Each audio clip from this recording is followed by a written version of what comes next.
I was standing at the head of the grand ballroom at the Drake Hotel in Chicago, holding Marcus's hand, when the door opened and my whole world tilted sideways. Let me back up. It was October 24th, 2026, 7:15 in the evening. The ballroom was everything I'd dreamed of. Candlelight flickering off crystal chandeliers, champagne flutes catching the warm glow, and everywhere I looked, the same shade of turquoise that had become my obsession. Turquoise tablecloths, turquoise flowers in crystal vases, turquoise ribbons on the champagne flutes. The color of hope, I'd told Marcus. He'd just smiled and kissed my forehead. 80 guests filled the room.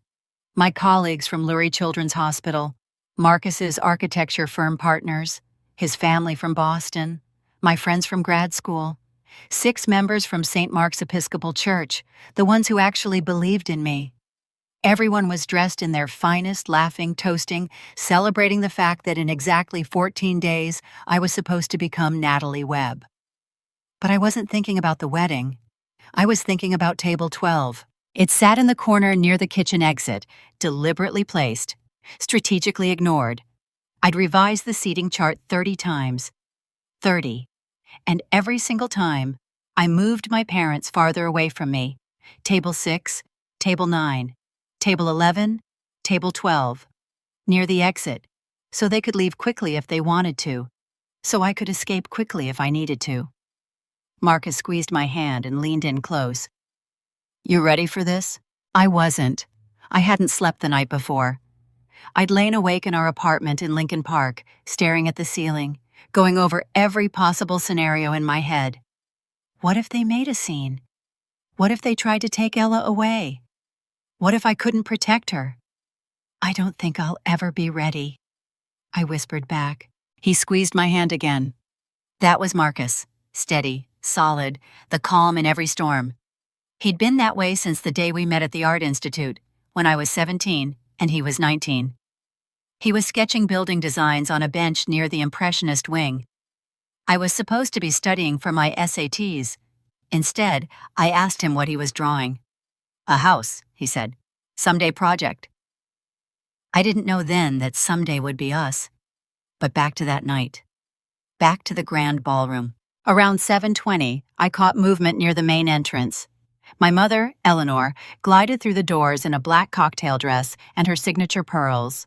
My father, Richard, followed in a perfectly tailored tuxedo. They looked exactly like what they were, a wealthy, powerful Chicago couple who'd spent decades cultivating the image of perfection. Richard's hand was on Eleanor's elbow, guiding her through the crowd like she was royalty. Everyone turned to look. Everyone always did. I felt my stomach drop. They were late. Fashionably late. The kind of late that makes a statement. The kind of late that says, we're so important you'll wait for us. Marcus saw them too. His grip on my hand tightened almost imperceptibly. They came. I know. Are you okay? No. But let's do this anyway. We'd known they'd come. Marcus had made sure of it. He'd sent them a formal invitation 4 weeks earlier, before everything blew up. Back then, it had been a strategic move. Now, it felt like a trap we'd set for ourselves. My mother caught my eye across the room. She smiled. That sharp, practiced smile she used in public. The one that never reached her eyes. She'd been using that smile on me my entire life. As a child, I'd tried so hard to earn its warmth. I'd brought home straight A's. I'd volunteered at the church. I'd dated the boy she approved of. I'd done everything she asked, and it never made her love me. By the time I was 10, I'd learned to read the subtext behind her words. So pretty, Natalie, meant don't get too confident. What a smart girl meant you're not smart enough. We're so proud of you meant you're still a disappointment. My father was worse. He didn't bother with the sugarcoating. He was direct, blunt, and utterly convinced that he knew what was best for everyone. He was the finance chair at St. Mark's. He'd been in that position for 20 years. He'd used that position to control people, to control money, to control everything around him, including me. His gaze swept across the ballroom and landed on me. He didn't smile, he just nodded. A curt acknowledgement that said, I'm here, now proceed. I wanted to run, I wanted to grab Marcus and Ella and flee through the kitchen exit and never look back. But I'd been running for 7 years. I was tired of running. The truth is, I'd known this night would come. I'd known it since the moment Marcus showed me the photo. That school photo of a little girl with dark curls and a gap-toothed grin. I'd known it since the moment I held Ella in my arms for the first time and realized she had my smile and Marcus's eyes and a birthmark on her ankle that looked exactly like a 4-leaf clover. I just didn't know how much it would hurt. Then Marcus let go of my hand. He stepped up to the microphone on the small stage near the head table. The room quieted. I watched him from 10 feet away. My husband-to-be, the man I'd lost and found again. The man who'd spent 8 months quietly building a case against my parents. The man who'd never stopped loving me, even when I'd been too broken to love him back. His voice was steady. Most of you know that Natalie and I dated in college. What you might not know is that we were separated for 7 years. We were separated by circumstances beyond our control. Family issues, lies, manipulation. His eyes flicked to my parents. But 3 years ago, we found each other again. And this time, nothing was going to keep us apart. He looked at me. His eyes were wet. His eyes. Natalie is the strongest person I've ever known. She survived things that would break most people, and she did it with grace and kindness that still amazes me. He paused. The ballroom was completely silent. I could hear the ice melting in someone's champagne glass. And tonight, there's someone else who wants to say hi. He gestured toward the door. The door opened, and Ella walked in. She was 9 years old, small and perfect, wearing a turquoise sundress that matched the tablecloths. Her dark curls bounced with every step. Her face was scrubbed clean, her smile wide and genuine and filled with that innocent confidence that only children have. Angela Reeves walked behind her, watching her with the careful pride of a mother who's done everything right.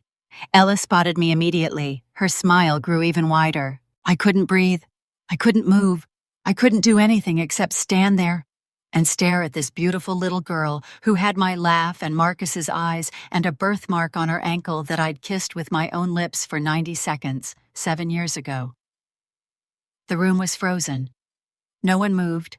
No one spoke. And then Ella walked toward me. She climbed onto the small stage and stood beside Marcus and took my hand in hers. Her fingers were warm and small and perfect. She turned to face the room. "Hi," she said in her clear, confident voice. "I'm Ella. I'm Natalie and Marcus's daughter. Well, biological daughter. I have 2 moms and 2 dads. It's kind of cool." The silence stretched. Someone in the back of the room coughed. Then a voice, my mother's voice, cut through the silence like a blade. "This is inappropriate. This child should not be here." I looked at my mother. She was standing near table 12, her face white, her hands shaking, and in that moment I stopped being afraid. My best friend Maya stood up from her seat near the front. "Excuse me," she said. "Who are you?" My mother's voice was sharp. "I'm Natalie's mother." Maya's voice was colder.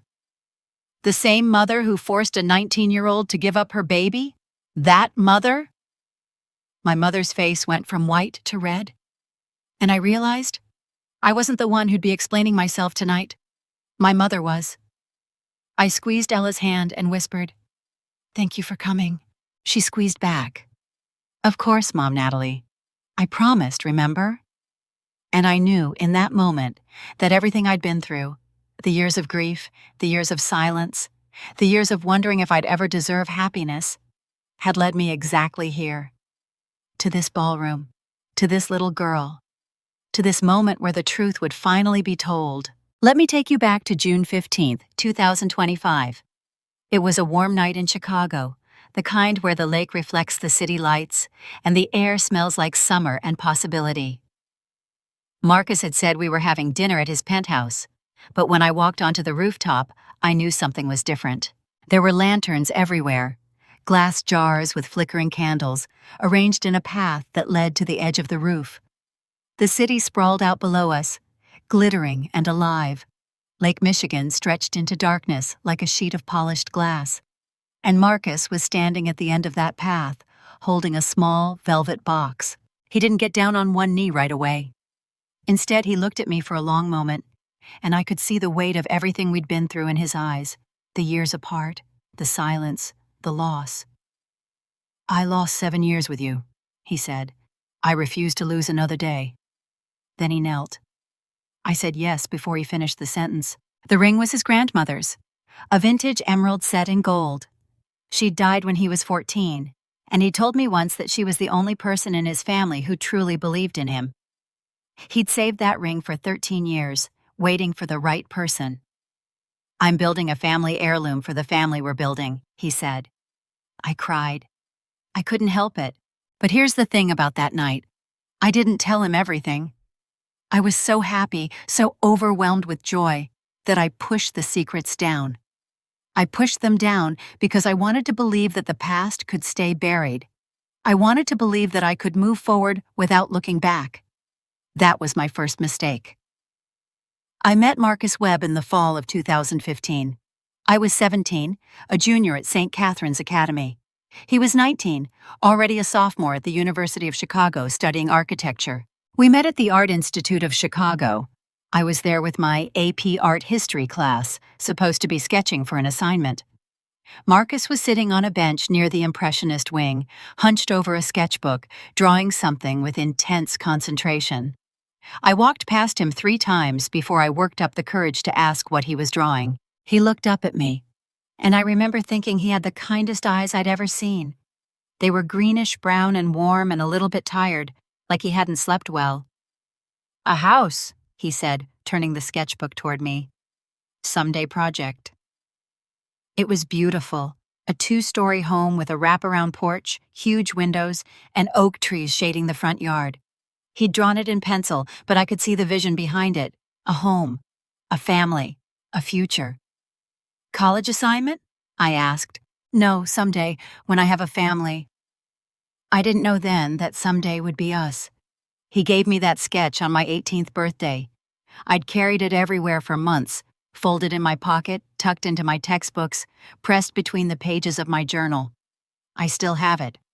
It's in a box in my closet, folded along the same creases from when I used to pull it out at night and imagine what our future would look like. We dated for 2 years. They were the best years of my life. Marcus was kind and patient and never pushed me. He was ambitious, too. He transferred to MIT for architecture, and I started pre-med at Northwestern. We talked on the phone for hours every night. We took the train to see each other on weekends. We made plans. We thought we were careful. We weren't careful enough. My mother barely tolerated the relationship. She made it clear that Marcus was beneath me, that he was too old, even though 2 years meant nothing, that his family from Boston wasn't our kind of people. "He's not going to amount to anything, Natalie," she'd say. "Mark my words." She marked them every chance she got. I didn't listen. I should have. Marcus's proposal on the rooftop wasn't a surprise to anyone but me. His best friend had known for weeks. Maya had helped him pick out the lanterns. His parents had driven down from Boston to be at the restaurant downstairs, waiting to celebrate with us. I didn't call my parents that night. I knew what my mother would say. "An emerald? How traditional. Don't you want something more modern?" Or worse. "Are you sure about this, Natalie? You're so young. You've never really dated anyone else." She'd make it sound like concern. It wasn't. It was control. I handled most of the wedding planning alone. My mother offered to help, but help meant criticizing every choice. The venue was too traditional, the menu was too expensive, the invitations were too formal, the flowers were the wrong shade of white. Every conversation with her left me feeling smaller. I revised the seating chart 30 times. 30. Each version was an act of negotiation, an attempt to keep her happy without sacrificing my sanity. I moved my parents farther from the head table each time. Table 6, Table 9, Table 11, Table 12, near the kitchen exit. I told myself it was just wedding stress, normal mother-daughter tension. Every bride goes through this, right? Wrong. I was so wrong. Marcus started coming to therapy with me in December of 2024. The therapist, Dr. Reeves, specialized in adoption trauma. At first, I thought Marcus just wanted to understand me better. He asked questions, he took notes. He never pressured me. But he was watching. He was listening. He was building something I didn't understand yet. After one session, he asked me something that should have tipped me off. "If you could find her," he said carefully, "would you?" I was silent for a long time. Then I said, "Closed adoption means she doesn't want to be found." "That's not what I asked." I couldn't answer him. I couldn't tell him the truth. That I thought about Ella every single day. That I'd written her 9 birthday cards I'd never sent. That I drove to the hospital parking lot every year on September 9th and sat there for hours. I couldn't tell him because I was too scared. Too scared of hope. Too scared of being wrong. Too scared of failing her again. Now I was standing in the grand ballroom at the Drake Hotel, looking at my mother's face, and I realized something. I was tired of being scared. Ella's hand was warm in mine. Marcus was beside me. And my mother, the woman who'd stolen my daughter and lied to me for 7 years, was finally going to have to answer for what she'd done. But that's getting ahead of myself. Before I tell you about the engagement party, before I tell you about the years of lying and manipulation and pain, I need to tell you about the day everything fell apart. The day I found out I was pregnant. The day my mother chose shame over love. The day I held my daughter for 90 seconds and then lost her forever. It was early September 2026 when my best friend Maya cornered me in the break room at Lurie Children's Hospital. I was pouring my 3rd cup of lukewarm coffee, trying to shake off the exhaustion from a double shift, when she grabbed my arm and pulled me into the corner near the vending machines. "Nat, we need to talk." Her voice was low and urgent. Maya never talked like that. She was the calmest person I knew. The kind of pediatric social worker who could handle a crying child, a screaming parent, and a panicked doctor all at the same time without breaking a sweat. But right now, her face was tight with worry. "What's going on?" I asked. "Your mother." My stomach dropped. "What about her?" "She's been asking questions, weird questions." Maya's mother, Linda Chen, had been a member of St. Mark's Episcopal Church for over 30 years. She was part of the same social circle as Eleanor, the women's ministry, the charity events, the endless luncheons where everyone pretended to be friends while secretly keeping score. Linda and my mother had been in the same book club for years. They knew each other's secrets. I should have known that would come back to haunt me. "Linda told me your mother has been asking about Marcus," Maya continued, "how long you've been together, whether you've dated anyone since nursing school, whether Marcus knows your history." I felt the blood drain from my face. My history? Not in those words, but she's fishing, Nat, hard.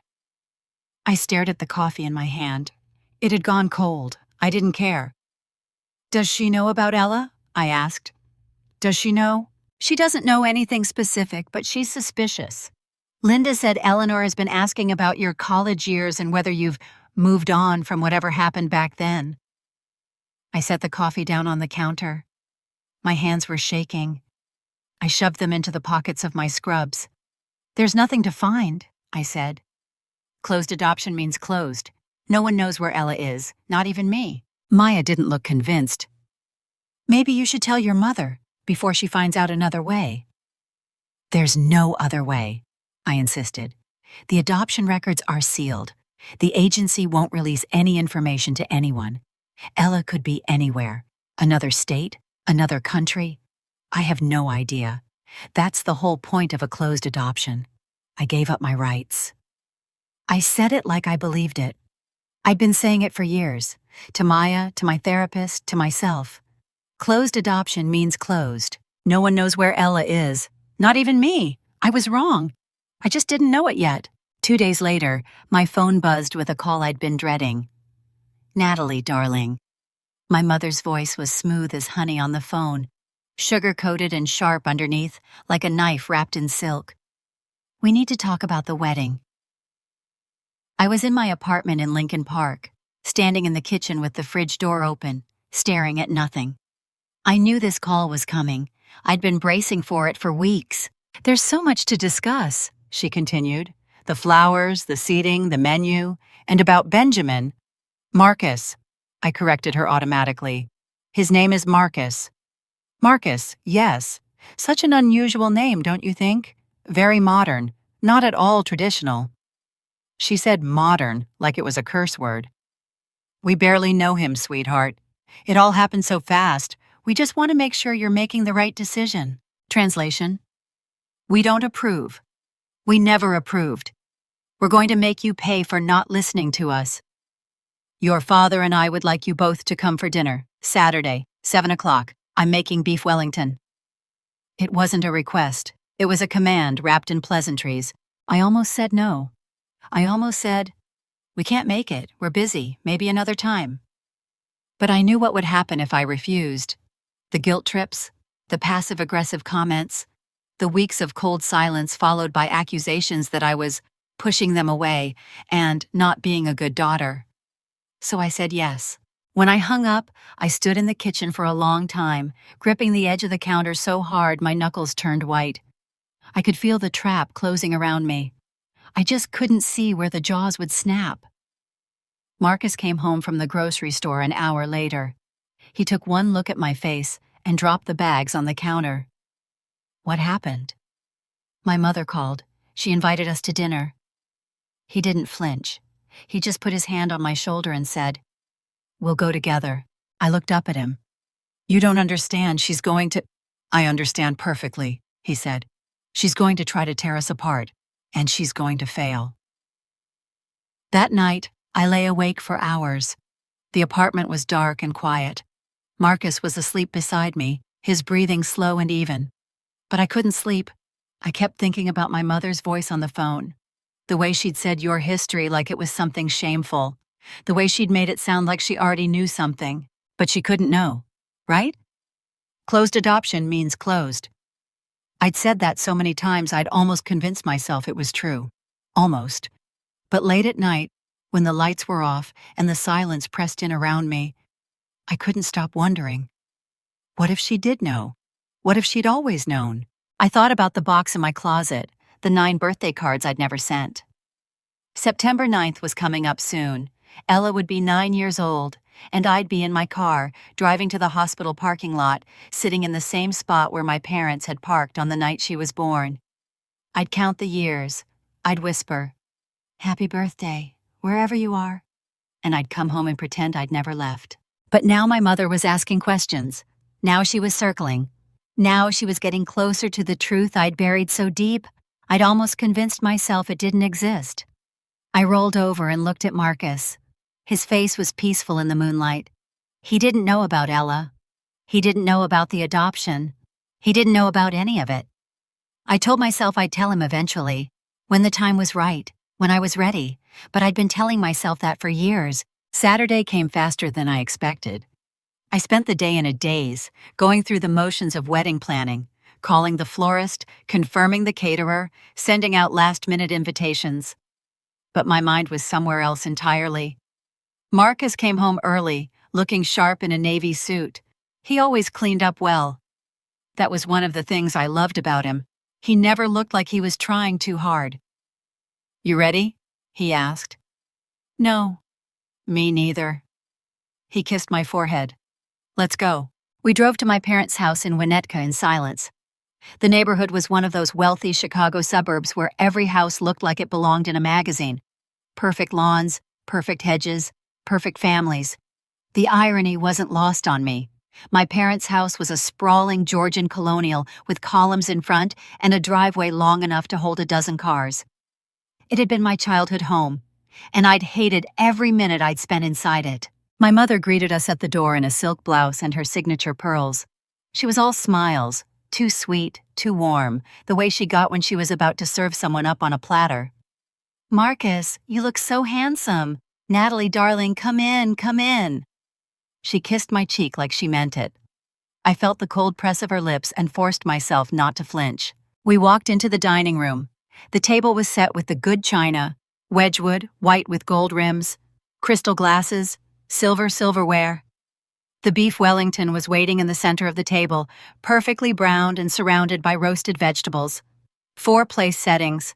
I asked who else was coming. My mother just smiled and said, "Just family, darling." The fourth chair stayed empty. We sat down. My father said grace. It was long and pointed, full of references to honesty, truth, and the sanctity of marriage. I kept my eyes fixed on my plate. And then, as I lifted my fork to take the first bite, my father looked at Marcus and said, "There's something you need to know about Natalie before you marry her." The fork paused halfway to my mouth. I knew this was coming. I'd known it since the phone call. But I wasn't ready. I would never be ready. I set my fork down and forced myself to breathe. Across the table, Marcus was calm as stone. His eyes met mine for just a moment. He nodded, almost imperceptibly. And then my father spoke again. "She had a baby," he said. "8 years ago. She gave it up for adoption and never told you." The room fell silent. I could hear the refrigerator humming in the kitchen. I could hear my mother's breathing, shallow and controlled. I could hear the blood pounding in my ears. Marcus didn't look at me. He looked straight at my father. "I know." His voice was calm, steady, unshaken. My mother blinked. "You know?" "Yes. Natalie told me more than a year ago." My father's face shifted.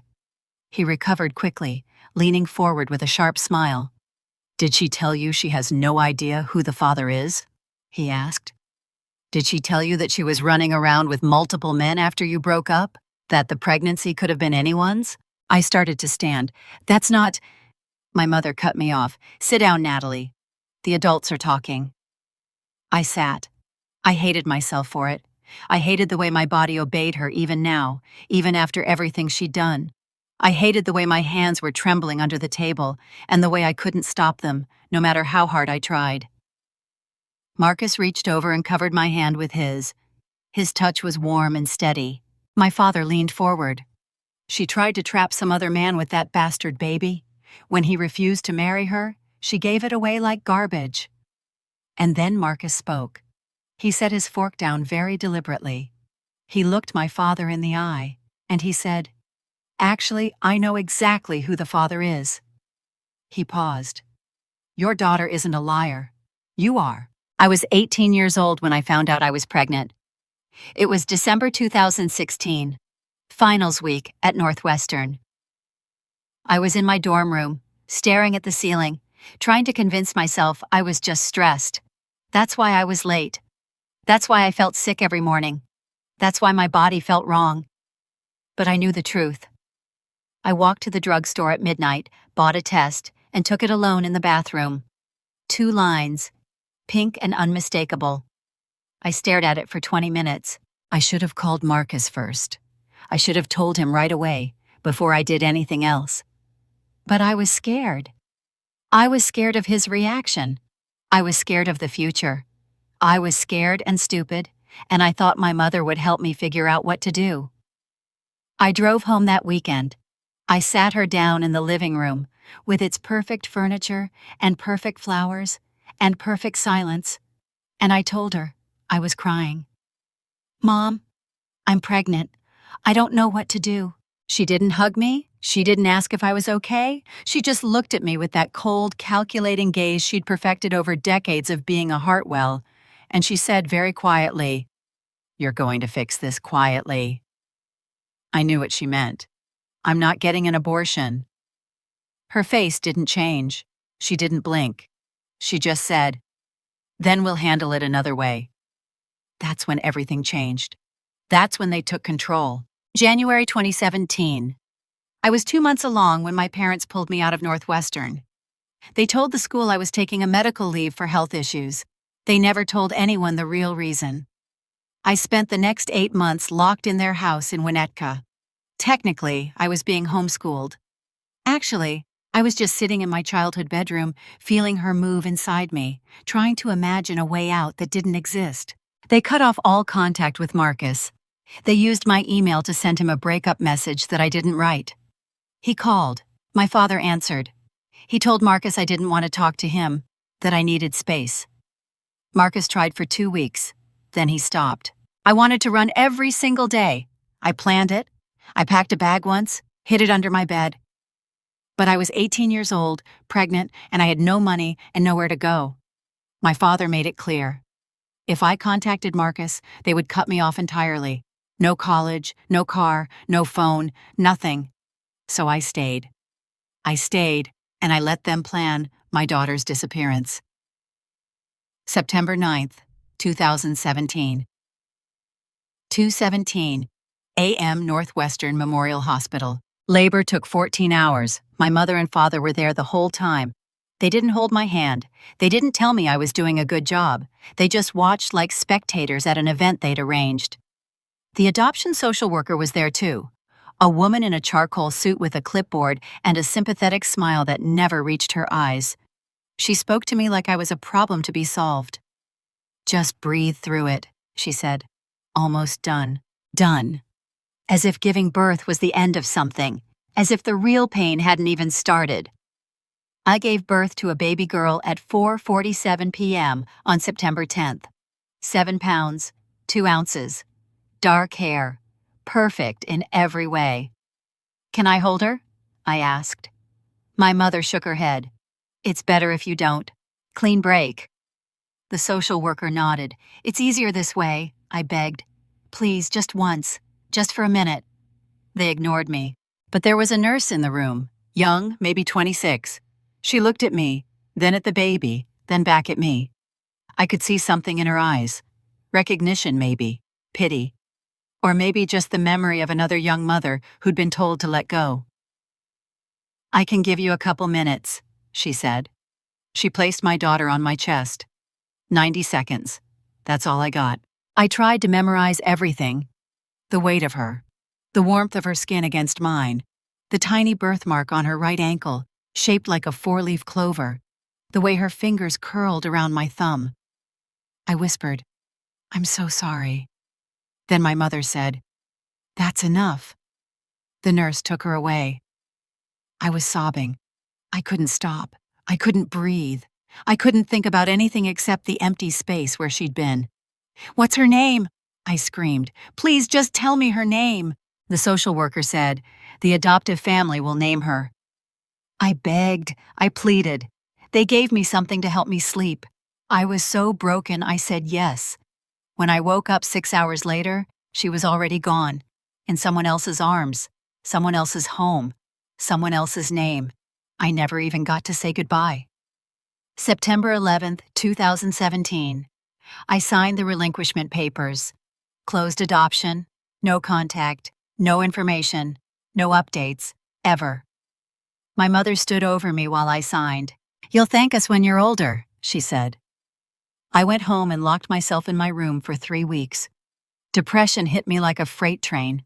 I couldn't eat. I couldn't sleep. I couldn't think about anything except those 90 seconds. The weight, the warmth, the tiny fingers wrapped around mine. My parents acted like it never happened. My mother converted the nursery, the one she'd let me set up, the one with the yellow walls and the mobile of stars, into a guest room within a week. "No point dwelling," she said. I started therapy in October 2017. My therapist was kind, patient. She told me I'd experienced a traumatic loss, that grief didn't have a timeline. "But I chose this," I told her. "Didn't I?" She looked at me for a long time. "Did you?" Every September 9th for the next 7 years, I called in sick to work. I stayed in bed. I counted the hours since I'd last held my daughter. 90 seconds. Always 90 seconds. My parents never asked why I was sick on September 9th every year. They knew. I switched to social work in 2018. I couldn't save my daughter, but maybe I could help someone else's. I graduated in 2020. I started at Lurie Children's Hospital a month later. Child Advocacy Unit. Every case I handled was a reminder. My therapist said it was either self-punishment or an attempt at healing, maybe both. I kept minimal contact with my parents. Holidays only. Surface-level conversation. We never talked about what happened. But I thought about her every single day. I built a life that looked normal from the outside. Job. Apartment in Lincoln Park. Friends. Therapy. I even dated a few times. Nothing serious. But every September 9th, I disappeared. I'd drive to the Northwestern Memorial Hospital parking lot, park in the same spot where my parents had parked that night. Sit there, count the years, first birthday, second, fifth. I'd wonder, what does she look like? Does she know she was adopted? Does she think about me? September 9th, 2023. I sat in that parking lot and whispered, "You're 6 today. Do you like school? Do you have my laugh?" No one answered. Maya asked me once why I didn't try to find her. I said, "Closed adoption means she doesn't want to be found." I was wrong about that too. In my apartment, I kept a small box in the back of my closet. Inside, there were 9 birthday cards, one for each year. I wrote them on September 9th, sealed the envelope, and put them in the box. I never sent them. There was no address to send them to, but I wrote them anyway, because I couldn't let go. I couldn't let go of the weight of her in my arms. I couldn't let go of the warmth of her skin against mine. I couldn't let go of the tiny birthmark on her ankle that I'd kissed with my lips for 90 seconds 7 years ago. I couldn't let go of the daughter I'd never even named. But I didn't know that my daughter had already started looking for me. I didn't know that she'd been drawing pictures of me for years. Shadow figures labeled with question marks, imagined with curly hair and kind eyes. I didn't know that she'd asked her adoptive parents about me every single birthday. I didn't know that she'd done a DNA test because she wanted to find me. I didn't know any of that because my mother had made sure I wouldn't. Because closed adoption doesn't mean closed when someone is determined to keep the truth buried. Because my parents had been lying to me for 7 years, and I was about to find out just how deep those lies went. I survived the first few years after Ella by doing one simple thing. I stopped hoping. Hope was dangerous. Hope made me want things I couldn't have. Hope made me believe that maybe, somehow, I'd get another chance. And every year on September 9th, hope died a little more. So I built a life without it.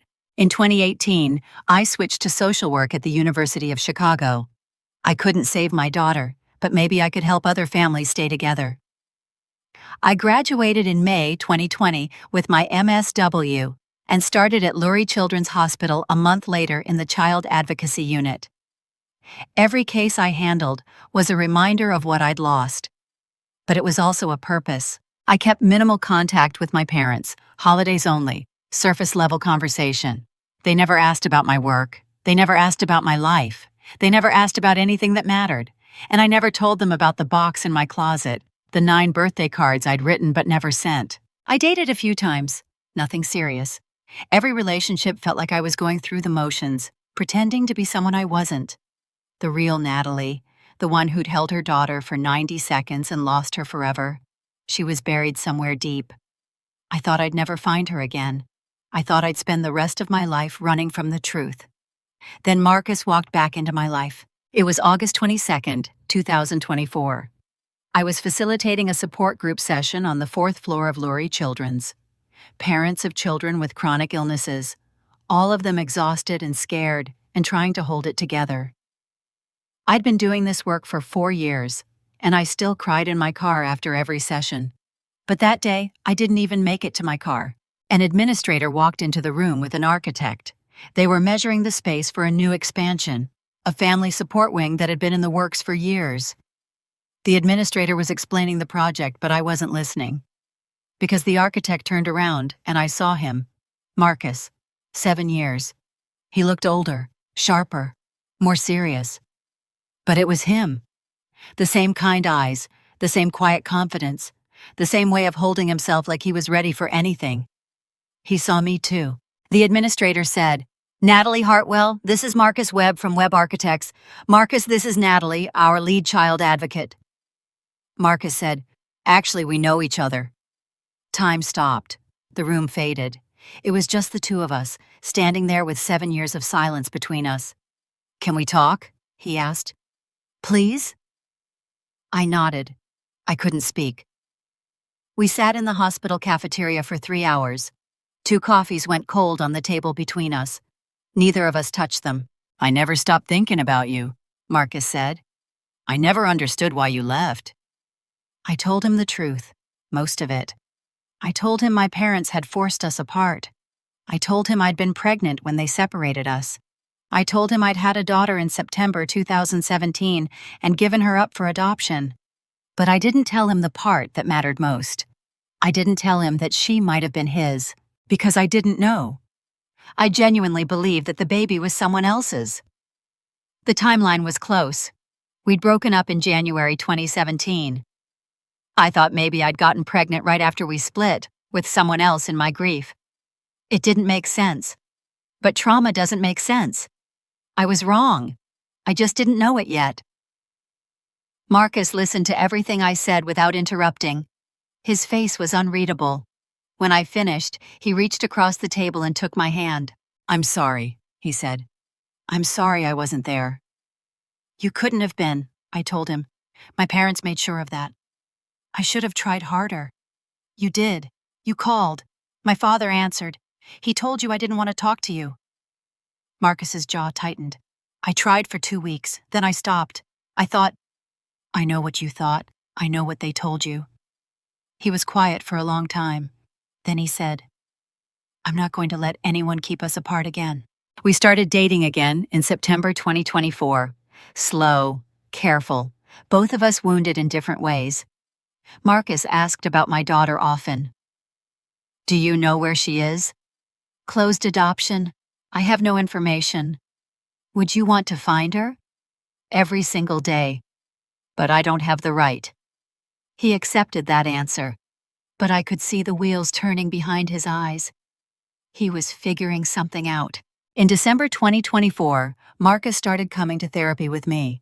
Dr. Reeves specialized in adoption trauma, and she was gentle but direct with both of us. Marcus listened. He asked questions. He took notes. I thought he was just trying to understand me. I didn't realize he was building a plan. We fell in love again, deeper this time, because we knew what losing each other felt like. We'd survived it once. We weren't going to survive it again. But every time Marcus asked about my daughter, I felt the walls closing in. I knew I should tell him the whole truth, that the pregnancy could have been his, but I was too scared of his reaction, too scared that he'd walk away. So I stayed silent. I thought I was protecting him. I was protecting myself. Marcus's proposal came on June 15, 2025. The rooftop, the lanterns, the emerald ring.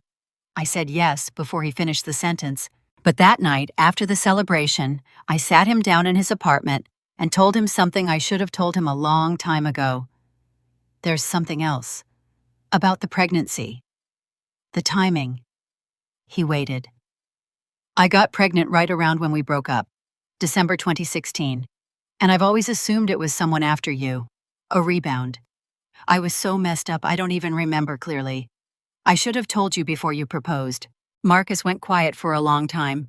Then he asked, "Is there any chance it could be mine?" "I don't know," I said. "Maybe." The timeline overlaps. His face changed. Not anger, determination. "If she's mine," he said. "If our daughter is out there, I need to know." I told him to let it go. I told him we'd never find her.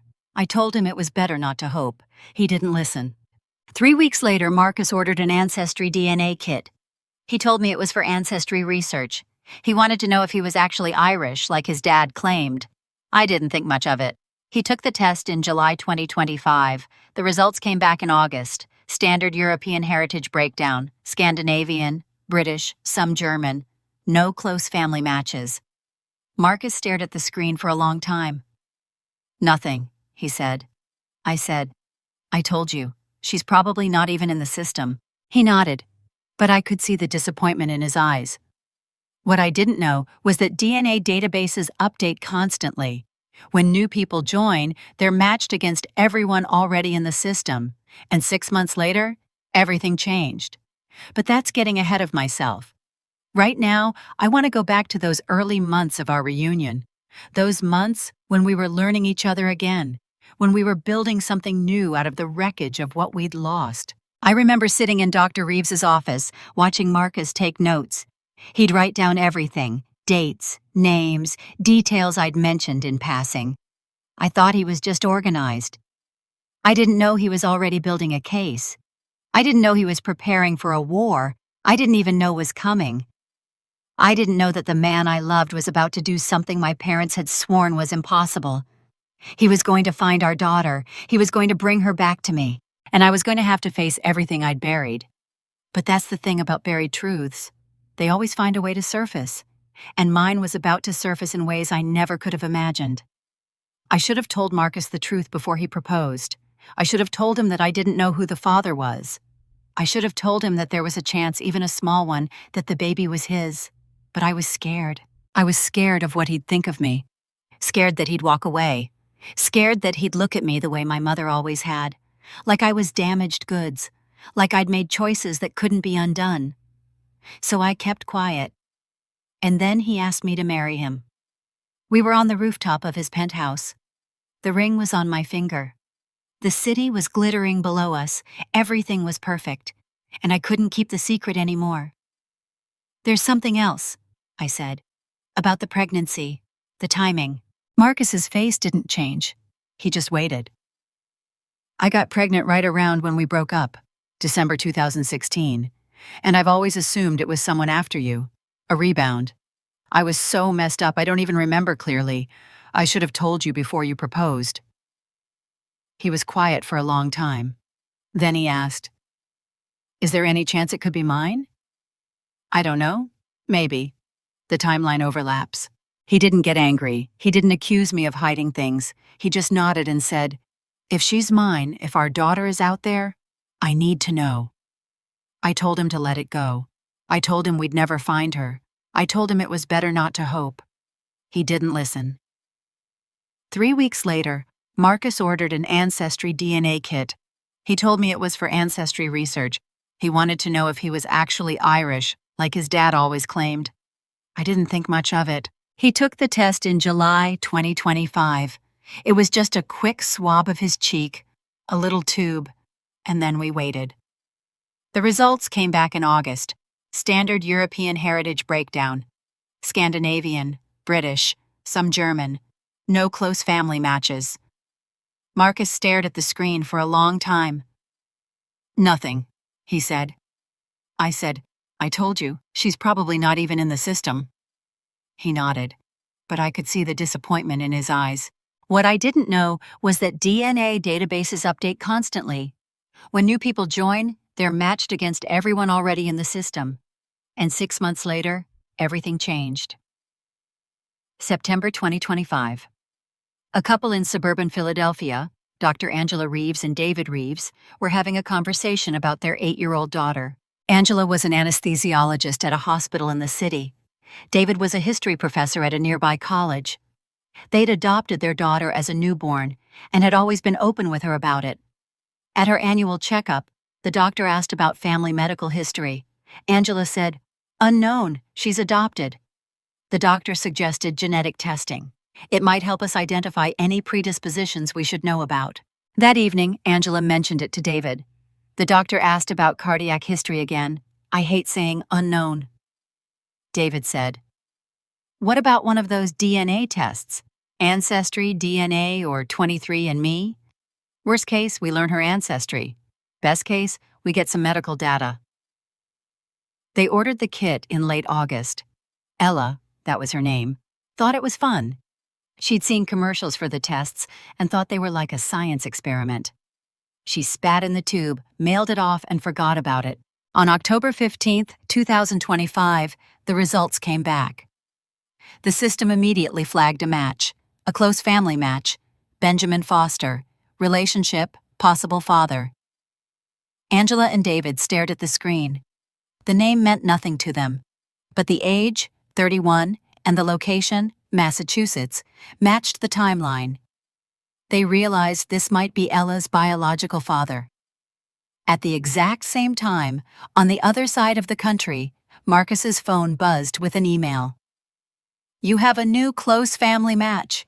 He opened the app. His hands were shaking. Close family match. Possible daughter. Name? Ella R. Age? 8. Location? Pennsylvania. Marcus stared at that notification for 2 hours. Ella. born September 2017, Pennsylvania. It had to be her. It had to be his daughter. But he didn't tell me immediately. He didn't want to raise my hopes and be wrong. He'd seen what the hope had done to me over the years, the way it crumbled every September 9th, the way I broke a little more each time. He needed to be absolutely sure, so he did what Marcus does best. He made a plan. October 18th, 2025. Marcus hired a private investigator. Frank Delgado was a former FBI analyst who specialized in adoption reunions. He was discreet, professional. He knew how to use public records without crossing legal lines. And he had a personal reason for this work. Frank had found his own adopted daughter 5 years ago. He knew what was at stake. Marcus gave Frank the information from Ancestry DNA. Ella R., age 8, location Pennsylvania. Frank worked fast.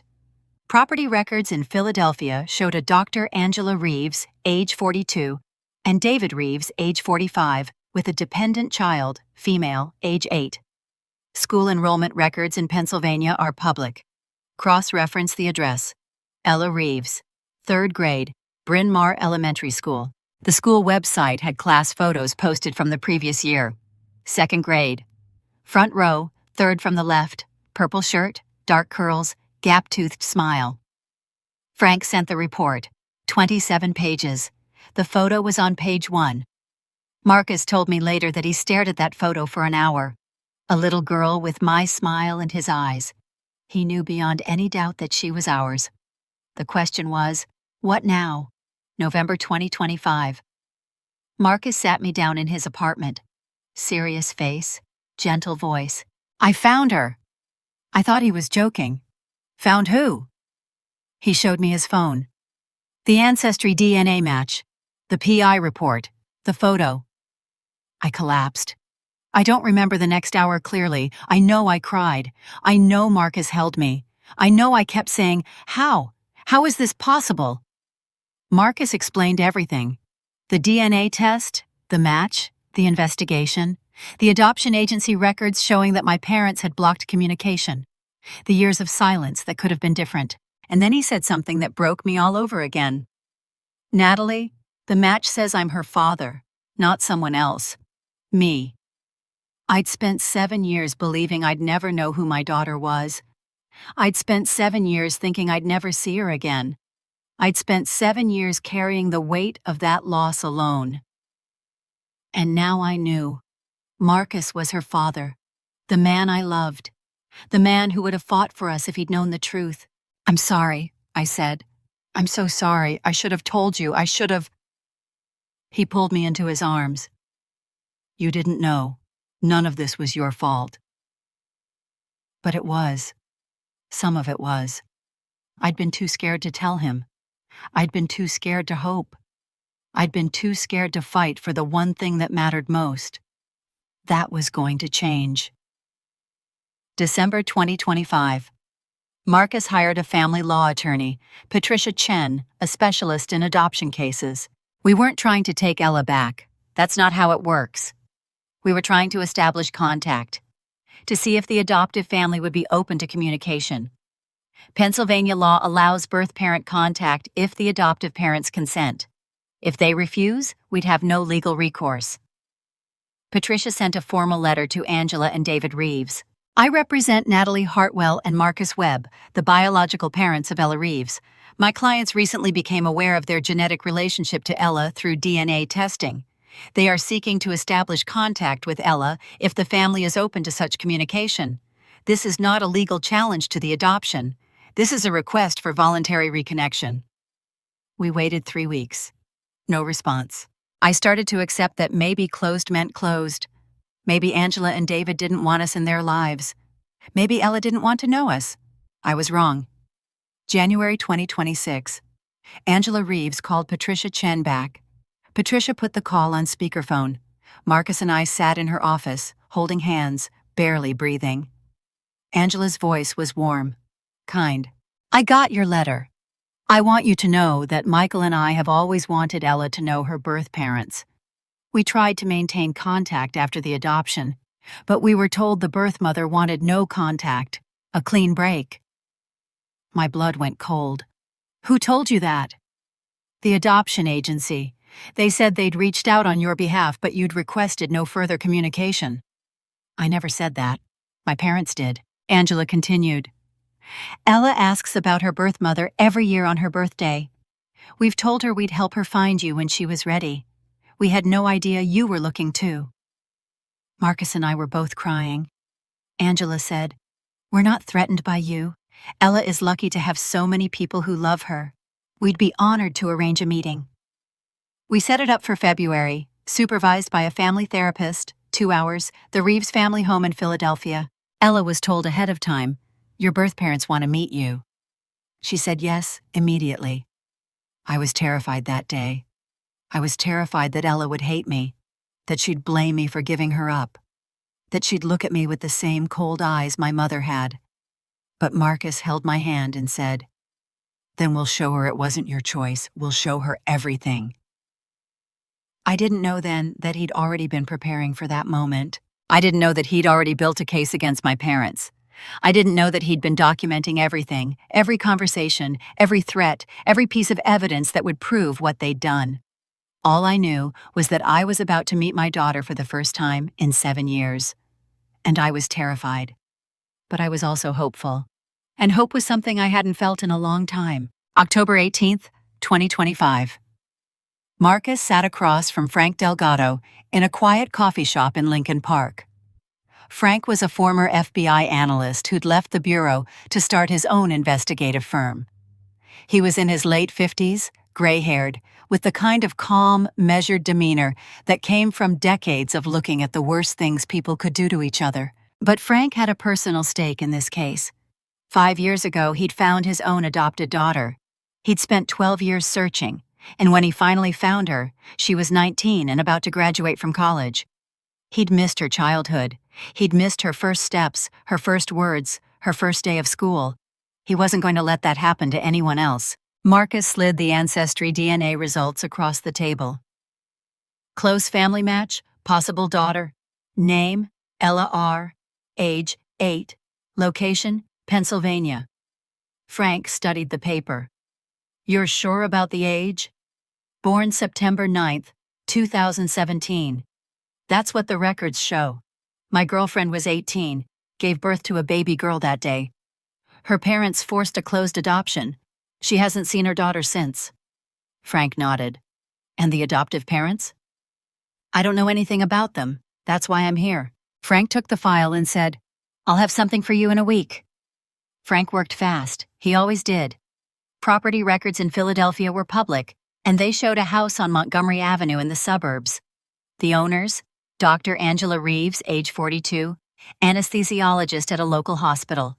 David Reeves, age 45, history professor at a nearby college. Dependent child, female, age 8. School enrollment records were public too. Ella Reeves, 3rd grade. Bryn Mawr Elementary School. Frank accessed the school website and found the class photos from the previous year. 2nd grade. Front row, 3rd from the left. A little girl with dark curls, a gap-toothed grin, and the kind of open, curious expression that made Frank's heart ache. He printed the photo and put it on top of the file. 7 days after Marcus hired him, Frank called and said, I have everything. Come to my office. Marcus sat across from Frank's desk, staring at the photo. 27 pages of documentation sat between them. She's beautiful, Marcus whispered. She's yours, Frank said. No question about it. The DNA match, the age, the location. It all lines up. Marcus couldn't stop looking at the photo. She had Natalie's smile. His eyes. The same way of holding her head, like she was already thinking about something important. There's more, Frank said. Something you need to know. Marcus looked up. What? Frank opened a folder. The adoption agency. I talked to a former caseworker who processed the adoption. She retired 2 years ago, but she remembered the case. Remembered what? She said the adoptive parents tried to make contact, multiple times. They wanted to establish a relationship with the birth mother. They sent letters. They made phone calls. They were told the birth mother didn't want any contact. Marcus's blood went cold. Natalie never said that. No, The caseworker said the birth mother's family, specifically the mother, made it clear that the adoption was closed and there would be no further communication. The adoptive parents were told to stop trying. Marcus felt the anger rising. Eleanor. Frank nodded. The caseworker told me Eleanor Hartwell specifically requested that the adoption agency tell the adoptive family the birth mother wanted no contact. She said it was a clean break, and it was better for everyone. Marcus's hands were shaking. Natalie has no idea. She doesn't know. The caseworker said she followed orders because she was told it was the birth mother's wishes. She didn't know it was a lie. Marcus was quiet for a long time. Then he said, "I need to tell Natalie." "I'd recommend you wait," Frank said carefully. "She needs to know, but you have to be strategic. This is going to break her. She's going to need to process it, and she's going to need to know that you have a plan." "What kind of plan?" "A plan to prove what her parents did. I can help you with that. I can get more documentation, statements from the caseworker, the adoption records, the letters the adoptive parents sent, everything." Marcus looked at the photo of his daughter. Then he looked at Frank. "Let's get everything." For the next month, Marcus and Frank worked quietly. Frank gathered statements from the retired caseworker. He obtained copies of the letters Angela and David had sent, letters that were never forwarded to Natalie. He found the adoption records that showed the timeline. January 2017, when Natalie was pulled out of Northwestern. September 2017, when she signed the relinquishment papers. September 2017, when the adoption was finalized. And he found something else, the financial records from St. Mark's Episcopal Church. Richard Hartwell had served as the finance chair for 20 years. In September 2017, there was a transfer of $15,000 from the church's building fund to a law firm that handled private adoptions. The law firm wasn't named, but Frank knew how to connect the dots. He called Marcus and said, "I found something else." "What?" "You need to talk to Natalie, but you also need to talk to her parents. They've been lying to her for years, and they've been using church money to do it." Marcus kept the evidence hidden in a secure folder on his phone. He added to it every week. A recording of a phone call with Eleanor where she said, "She was young, she was confused, she didn't know what she wanted." A copy of Natalie's hospital records showing that she'd asked to hold the baby and been refused. A note from a nurse who'd witnessed the whole thing. Patient requested to see infant multiple times. Family members intervened. Patient appeared distressed. A statement from Angela Reeves, written and notarized. "We tried to contact the birth mother multiple times. Each time, we were told she didn't want contact. We believed we were respecting her wishes. We didn't know we were being lied to." A statement from the retired caseworker. Eleanor Hartwell paid an additional fee for expedited processing. She specifically requested that the adoptive family be told the birth mother wanted no contact. "I followed orders. I regret it deeply." By March 2026, Marcus had a file that could destroy Natalie's parents. But he didn't tell her about it. Not yet. Marcus waited until the right moment. He waited until he was absolutely sure. And that moment came in November 2025, when he sat Natalie down in his apartment and said, "I found her." She looked at the photo. She collapsed. He held her as she cried. Then he said, "Natalie, there's more. Your parents, they lied to you." "What do you mean?" "The adoptive family tried to contact you for years. Your mother told them you didn't want contact. She blocked every attempt. She made sure you never knew." Natalie stared at him. "No, that can't be." "It's true. I have proof. I've been building a case for months." She broke again. This time it was different. This time it was rage. "My mother—" She couldn't finish the sentence. "Your mother did this," Marcus said. "And your father helped. They used church money to pay for the adoption.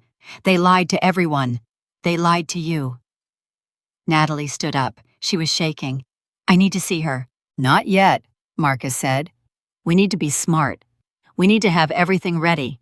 When we confront them, we need to be prepared for anything." "When?" Marcus opened the folder on his phone. "We're going to give them a chance to tell the truth, and when they don't, we're going to show them what we have." He showed her the evidence, the hospital records, the caseworker statements, the letters from Angela and David. Natalie looked at it all. She was crying, but she was also something else. She was ready. For the first time in 7 years, she was ready to fight back. November 2025. Marcus sat me down in his apartment. His face was serious. His voice was gentle. "I found her." I thought he was joking. "Found who?" He showed me his phone, the Ancestry DNA match, the PI report, the photo. I collapsed. I don't remember the next hour clearly. I know I cried. I know Marcus held me. I know I kept saying, How is this possible?" Marcus explained everything: the DNA test, the match, the investigation, the adoption agency records showing that my parents had blocked communication, the years of silence that could have been different. And then he said something that broke me all over again. "Natalie, the match says I'm her father, not someone else. Me." I couldn't breathe. I'd spent 7 years believing I'd never know who my daughter was. I'd spent 7 years thinking I'd never see her again. I'd spent 7 years carrying the weight of that loss alone. And now I knew. Marcus was her father, the man I loved, the man who would have fought for us if he'd known the truth. "I'm sorry," I said. "I'm so sorry. I should have told you. I should have." He pulled me into his arms. "You didn't know. None of this was your fault." But it was. Some of it was. December 2025. Marcus hired a family law attorney. Patricia Chen was a specialist in adoption cases, and she was tough, smart, and utterly unafraid of my parents. We sat in her office and explained everything. The adoption, the lies, the years of silence. Patricia listened without interrupting. When we finished, she said, "We're not trying to take Ella back. That's not how it works. We're trying to establish contact, to see if the adoptive family would be open to communication." I nodded. "I just want to know her, even if it's just once." Patricia prepared a formal letter. "I represent Natalie Hartwell and Marcus Webb, the biological parents of Ella Reeves. My clients recently became aware of their genetic relationship to Ella through DNA testing. They are seeking to establish contact with Ella if the family is open to such communication. This is not a legal challenge to the adoption. This is a request for voluntary reconnection." We waited. 3 weeks, 4 weeks, 5 weeks. No response. I started to accept that maybe closed meant closed. Maybe Angela and David didn't want us in their lives. Maybe Ella didn't want to know us. I was wrong. January 2026. Patricia Chen's phone rang. Angela Reeves was on the other end. Patricia put the call on speakerphone. Marcus and I sat in her office, holding hands, barely breathing. Angela's voice was warm, kind. The kind of voice that made you feel like everything was going to be okay. "I got your letter," she said. "I want you to know that David and I have always wanted Ella to know her birth parents. We tried to maintain contact after the adoption, but we were told the birth mother wanted no contact. A clean break." My blood went cold. "Who told you that?" "The adoption agency. They said they'd reached out on your behalf, but you'd requested no further communication." "I never said that. My parents did." Angela continued. "Ella asks about her birth mother every year on her birthday. We've told her we'd help her find you when she was ready. We had no idea you were looking too." Marcus and I were both crying. Angela said, "We're not threatened by you. Ella is lucky to have so many people who love her. We'd be honored to arrange a meeting." We set it up for July 2026, supervised by a family therapist, 2 hours. The Reeves family home in Philadelphia. Ella was told ahead of time, "Your birth parents want to meet you." She said yes immediately. Before the meeting, Angela started sending us emails, photos of Ella, stories about her. She loved art, she played piano, she wanted to be a marine biologist when she grew up. Her favorite color was turquoise. One email broke me completely. Angela sent a scanned drawing Ella had made the year before. It was a family portrait, Two adults labeled Mom Angela and Dad David, a little girl in the middle labeled me, and in the background, two shadowy figures labeled with question marks. Angela wrote, Ella drew this last year. She imagined you with curly hair and kind eyes. She was remarkably close. I stared at that drawing for an hour. Ella had been thinking about me all those years. I thought I had no right to grieve. She'd been grieving too, and she was only 8 years old. I wrote her a letter that night. I didn't send it. I couldn't find the words.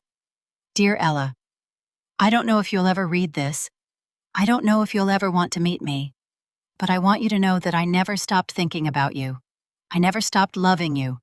I never stopped wishing I could hold you again. I wanted to keep you.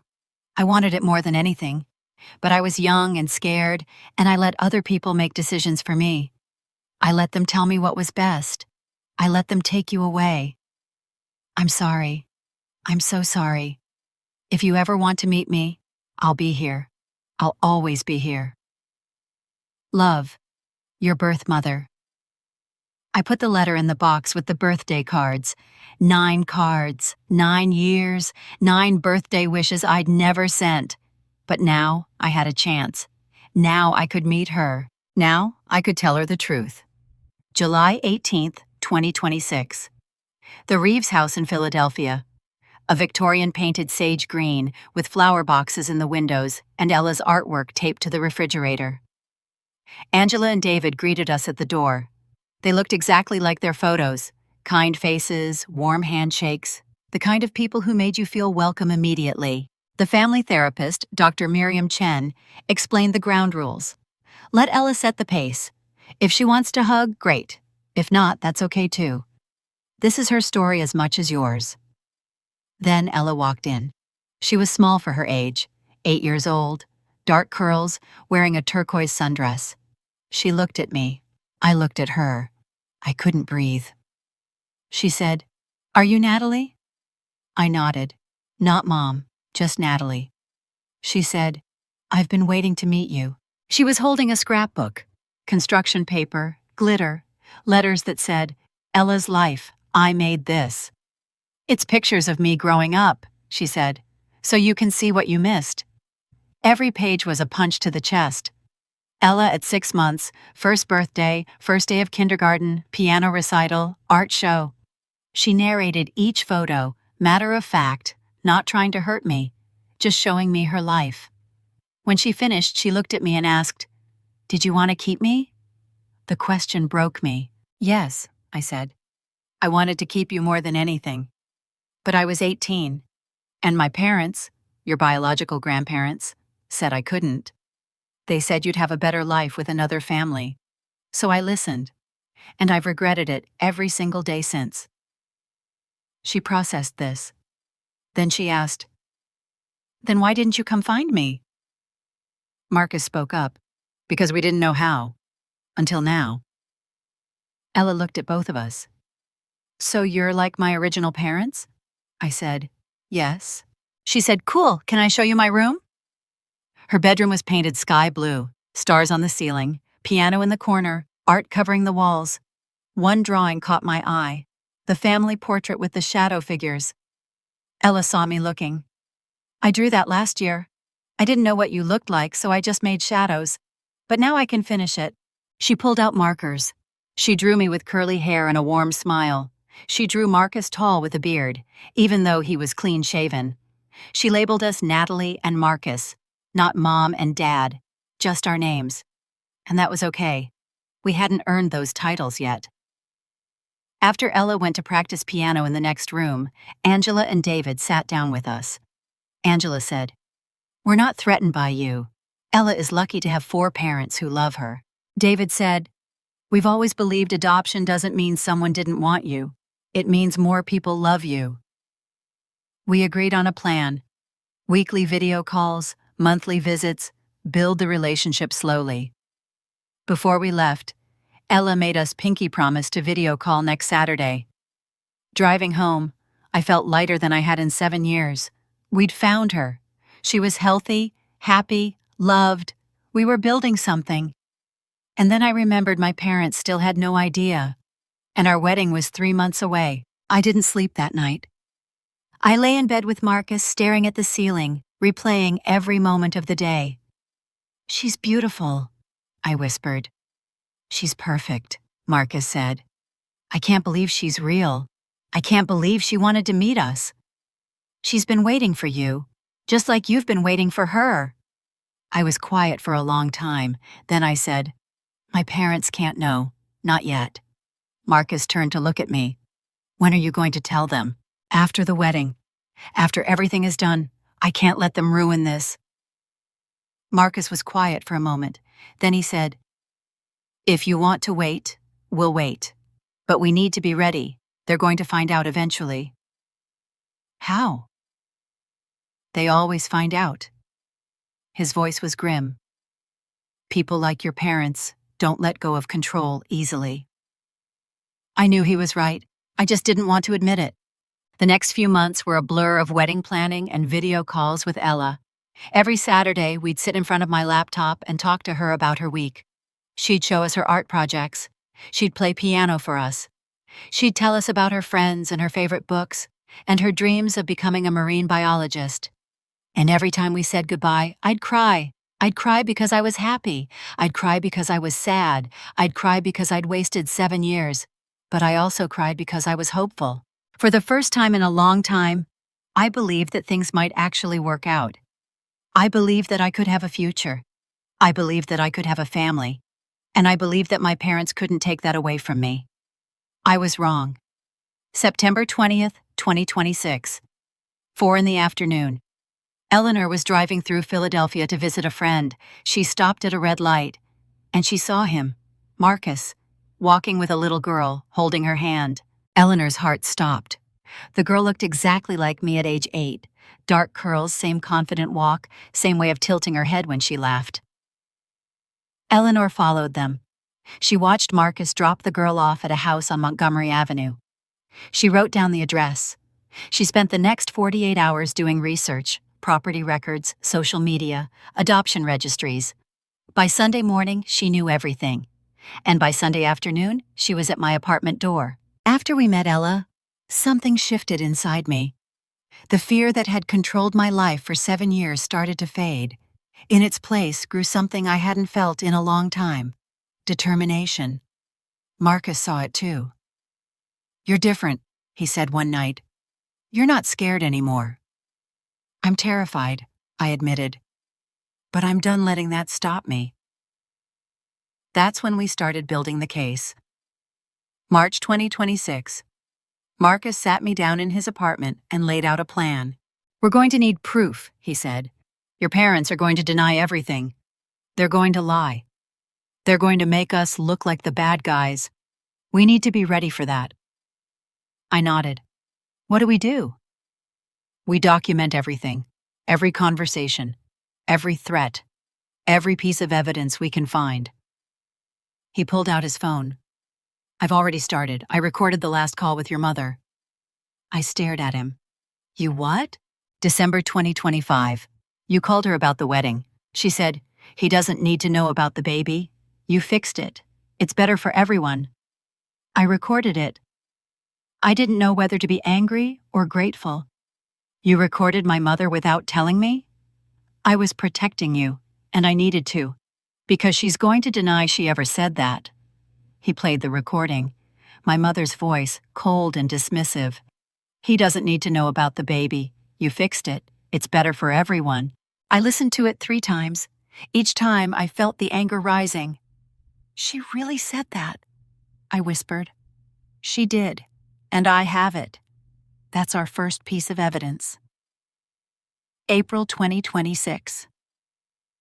Marcus requested my hospital records from 2017. It took 2 weeks and a signed release form, but eventually they arrived in a thick envelope. We spread them out on his kitchen table. "Look at this," Marcus said, pointing to a page.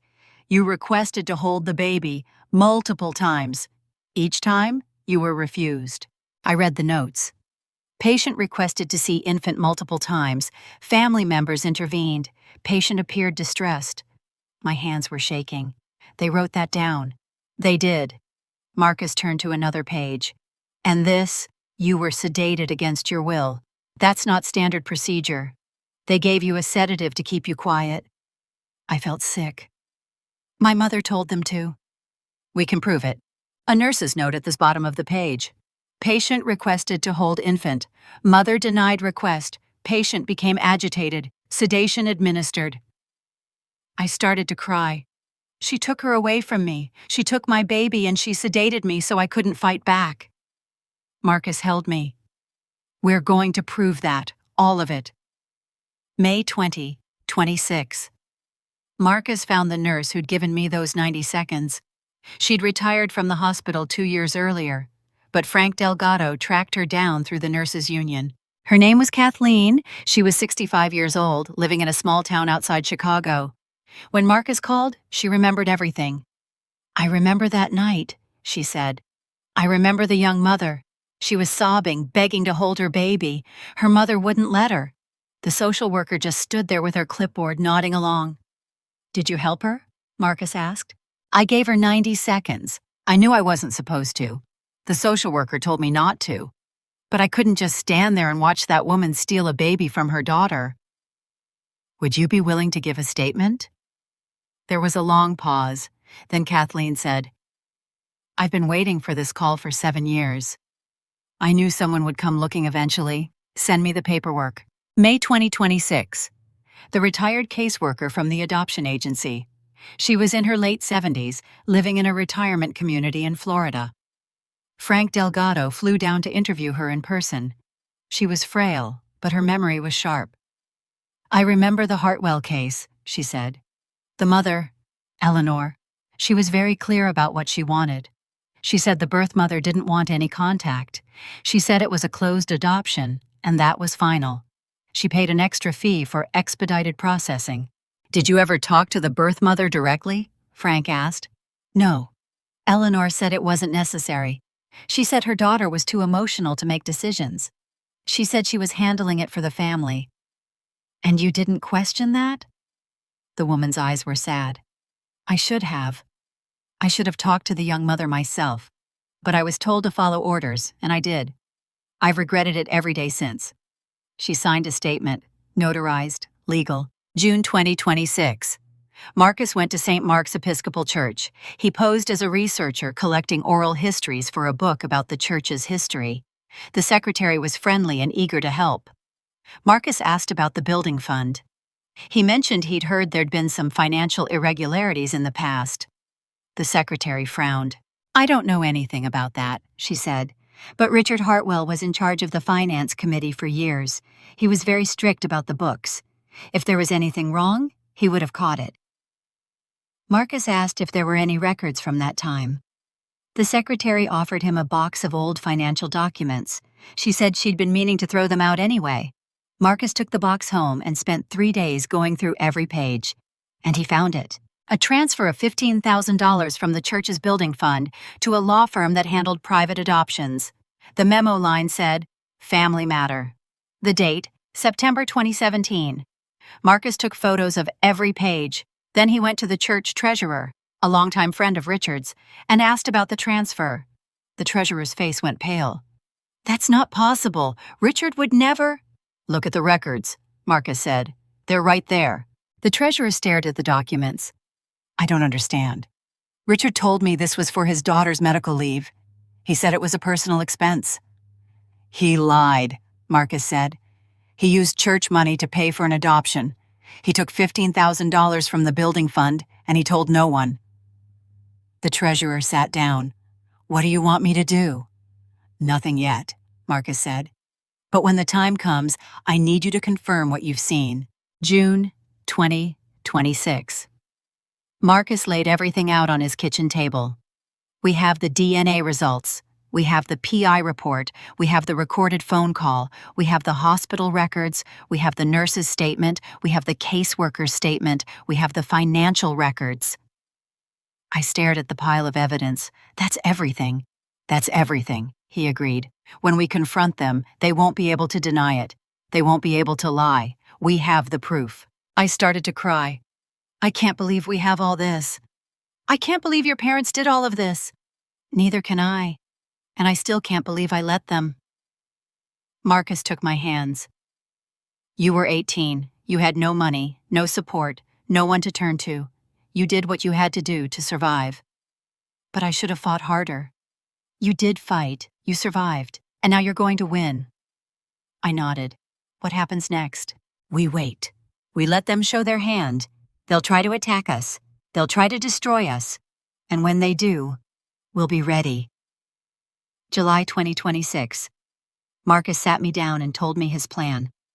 We're going to give them one chance, he said. One chance to tell the truth. We'll have dinner with them.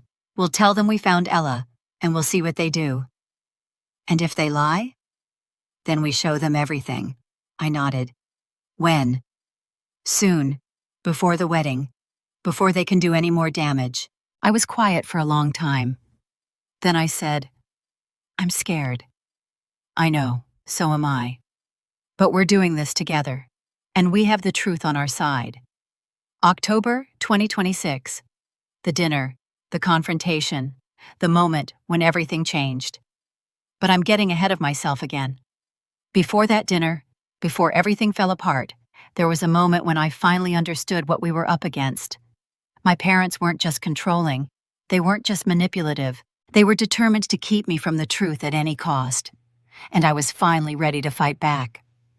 Marcus had been preparing for this for months. He'd been gathering evidence, building a case, making sure we had everything we needed. I just hadn't realized he was preparing for war. But now I knew. And I was ready. July 18th, 2026. I woke up at 5 in the morning and didn't get out of bed until 7. I just lay there, staring at the ceiling, going over everything that could go wrong. What if Ella hated me? What if she blamed me for giving her up? What if she didn't want to see me again? Marcus woke up and put his arm around me. You okay? No, yes, I don't know. He kissed my forehead. She's going to love you. I know she will. You don't know that. I know you, and I know she's been waiting for this for years, just like you have. I wanted to believe him, I really did, but I was still terrified. The Reeves house was in a quiet suburb of Philadelphia. It was a Victorian painted sage green, with flower boxes in the windows and a porch swing that creaked gently in the summer breeze. Ella's artwork was taped to the refrigerator in the kitchen. I could see it through the window as we walked up the driveway. Angela and David greeted us at the door. They were exactly what I'd imagined, warm, kind, the kind of people who made you feel like you were welcome the second you walked in. We're so glad you came, Angela said, hugging me.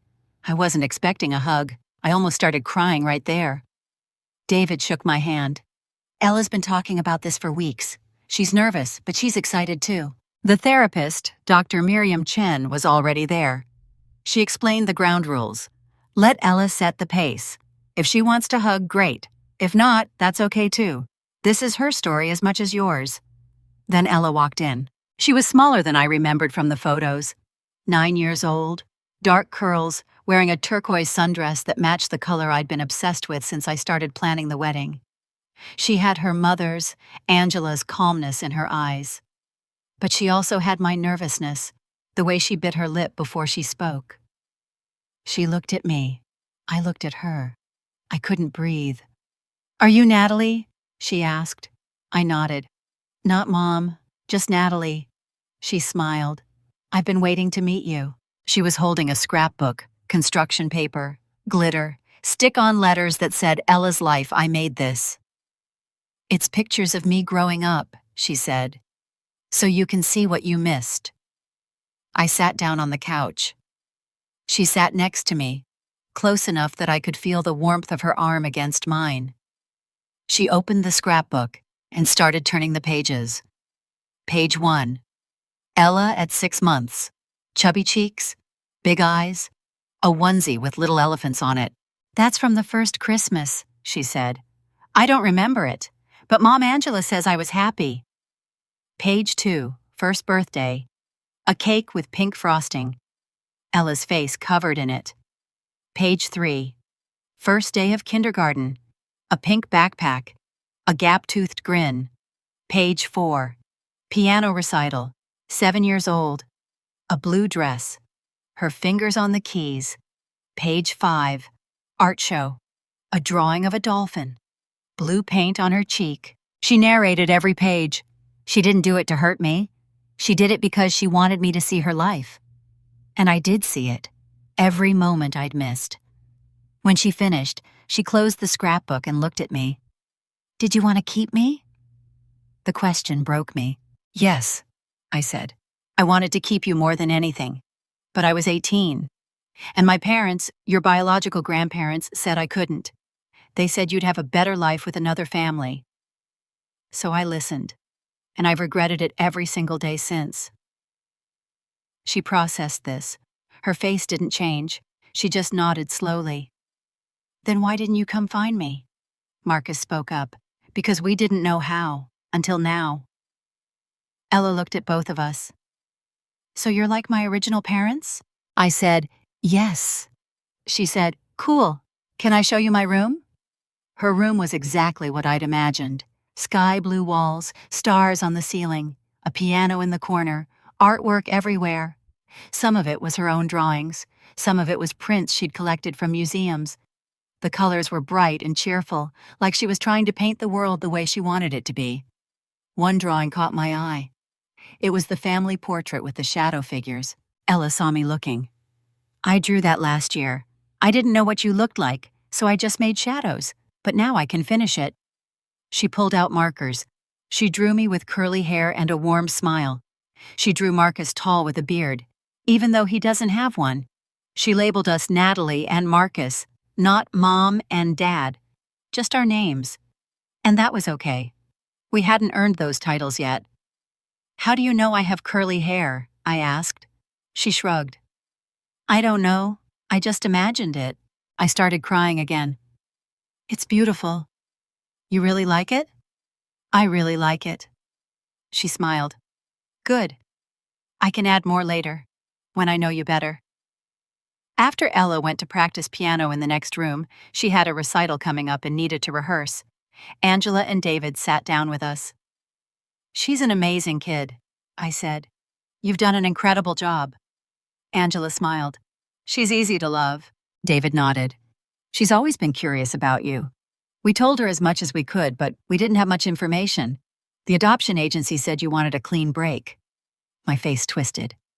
That was a lie. My mother— "I know," Angela said.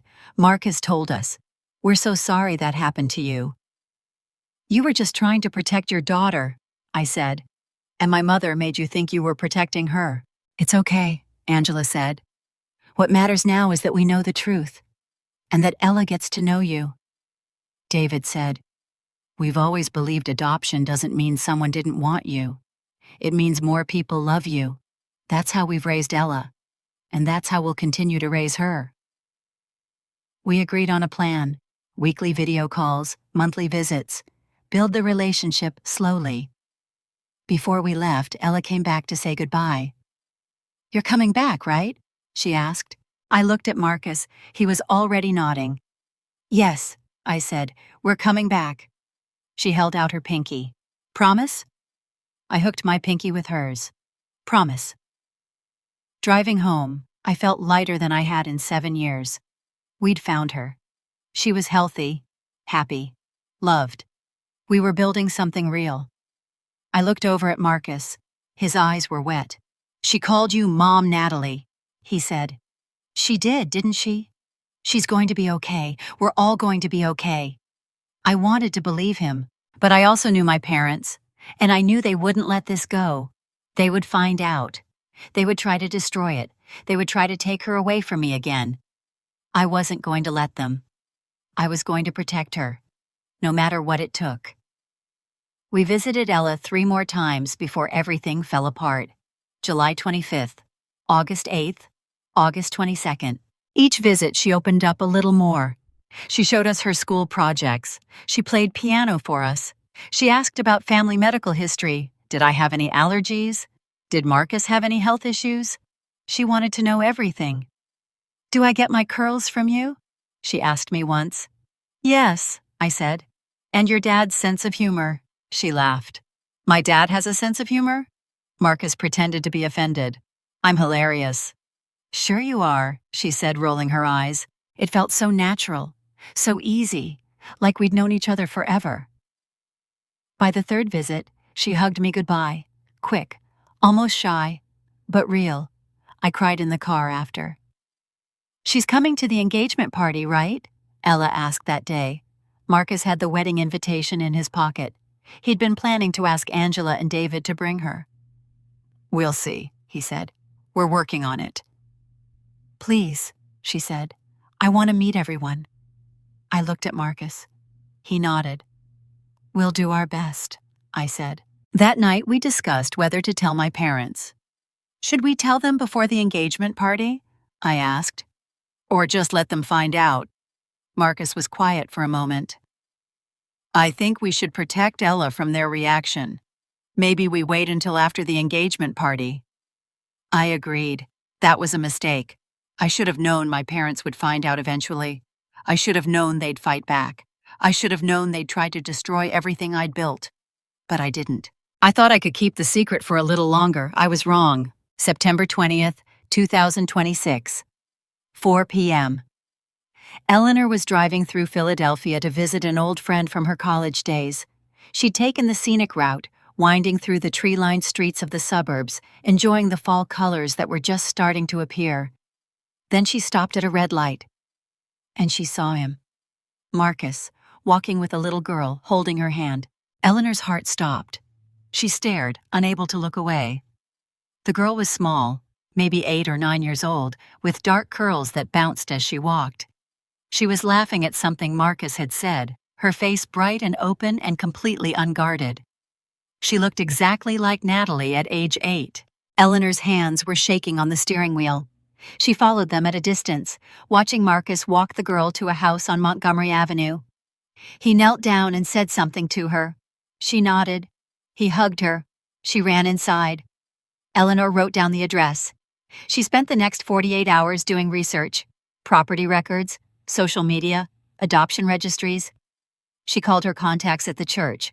She called old friends who knew people in the adoption system. By Sunday morning, she knew everything. She knew about the DNA test. She knew about the private investigator.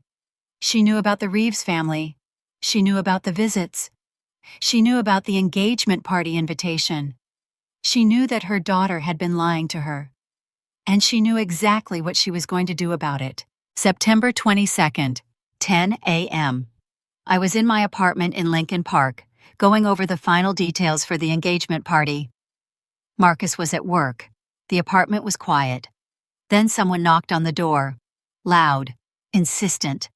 I opened it. My parents pushed past me into the apartment. Eleanor's face was white with rage. Richard's was stone cold. They looked like they were on a mission, and I was the target. We need to talk about the child, Eleanor said. I felt the blood drain from my face. What child? Don't lie to us. We saw Marcus with her. My mother's voice was sharp. We saw him walking with a little girl in Philadelphia. We saw him drop her off at a house. We know everything. I forced myself to stay calm. Then you know I've been visiting her. Her name is Ella. She's my daughter. Richard stepped forward. You found her, after we explicitly told you the adoption was final. You told me a lot of things that weren't true, I said. Eleanor's face twisted. We gave you a chance to move on with your life. We gave you a chance to forget about that mistake. And this is how you repay us? I was gripping my coffee mug so hard it cracked. I didn't notice until later. Get out, I said. They didn't move. If you don't end this immediately, Eleanor said, we'll tell Marcus the truth about you. He already knows. She laughed. Actually laughed. Does he know you have no idea who the father is? Does he know you were running around with multiple men after you broke up? I met her eyes. Marcus is the father. Ancestry DNA proved it. Her face went white. Richard recovered first. Even if that's true, and I doubt it, that child is gone, legally adopted. You have no claim. We're not trying to take her, I said. We're trying to be part of her life, something you prevented for 7 years. Eleanor's voice was shaking. If you pursue this, you'll destroy your relationship with us. Good, I said. They left after that. But I knew it wasn't over. I stood in my apartment for a long time, staring at the cracked coffee mug in my hands. I thought about everything they'd said, everything they'd threatened. They were going to destroy me.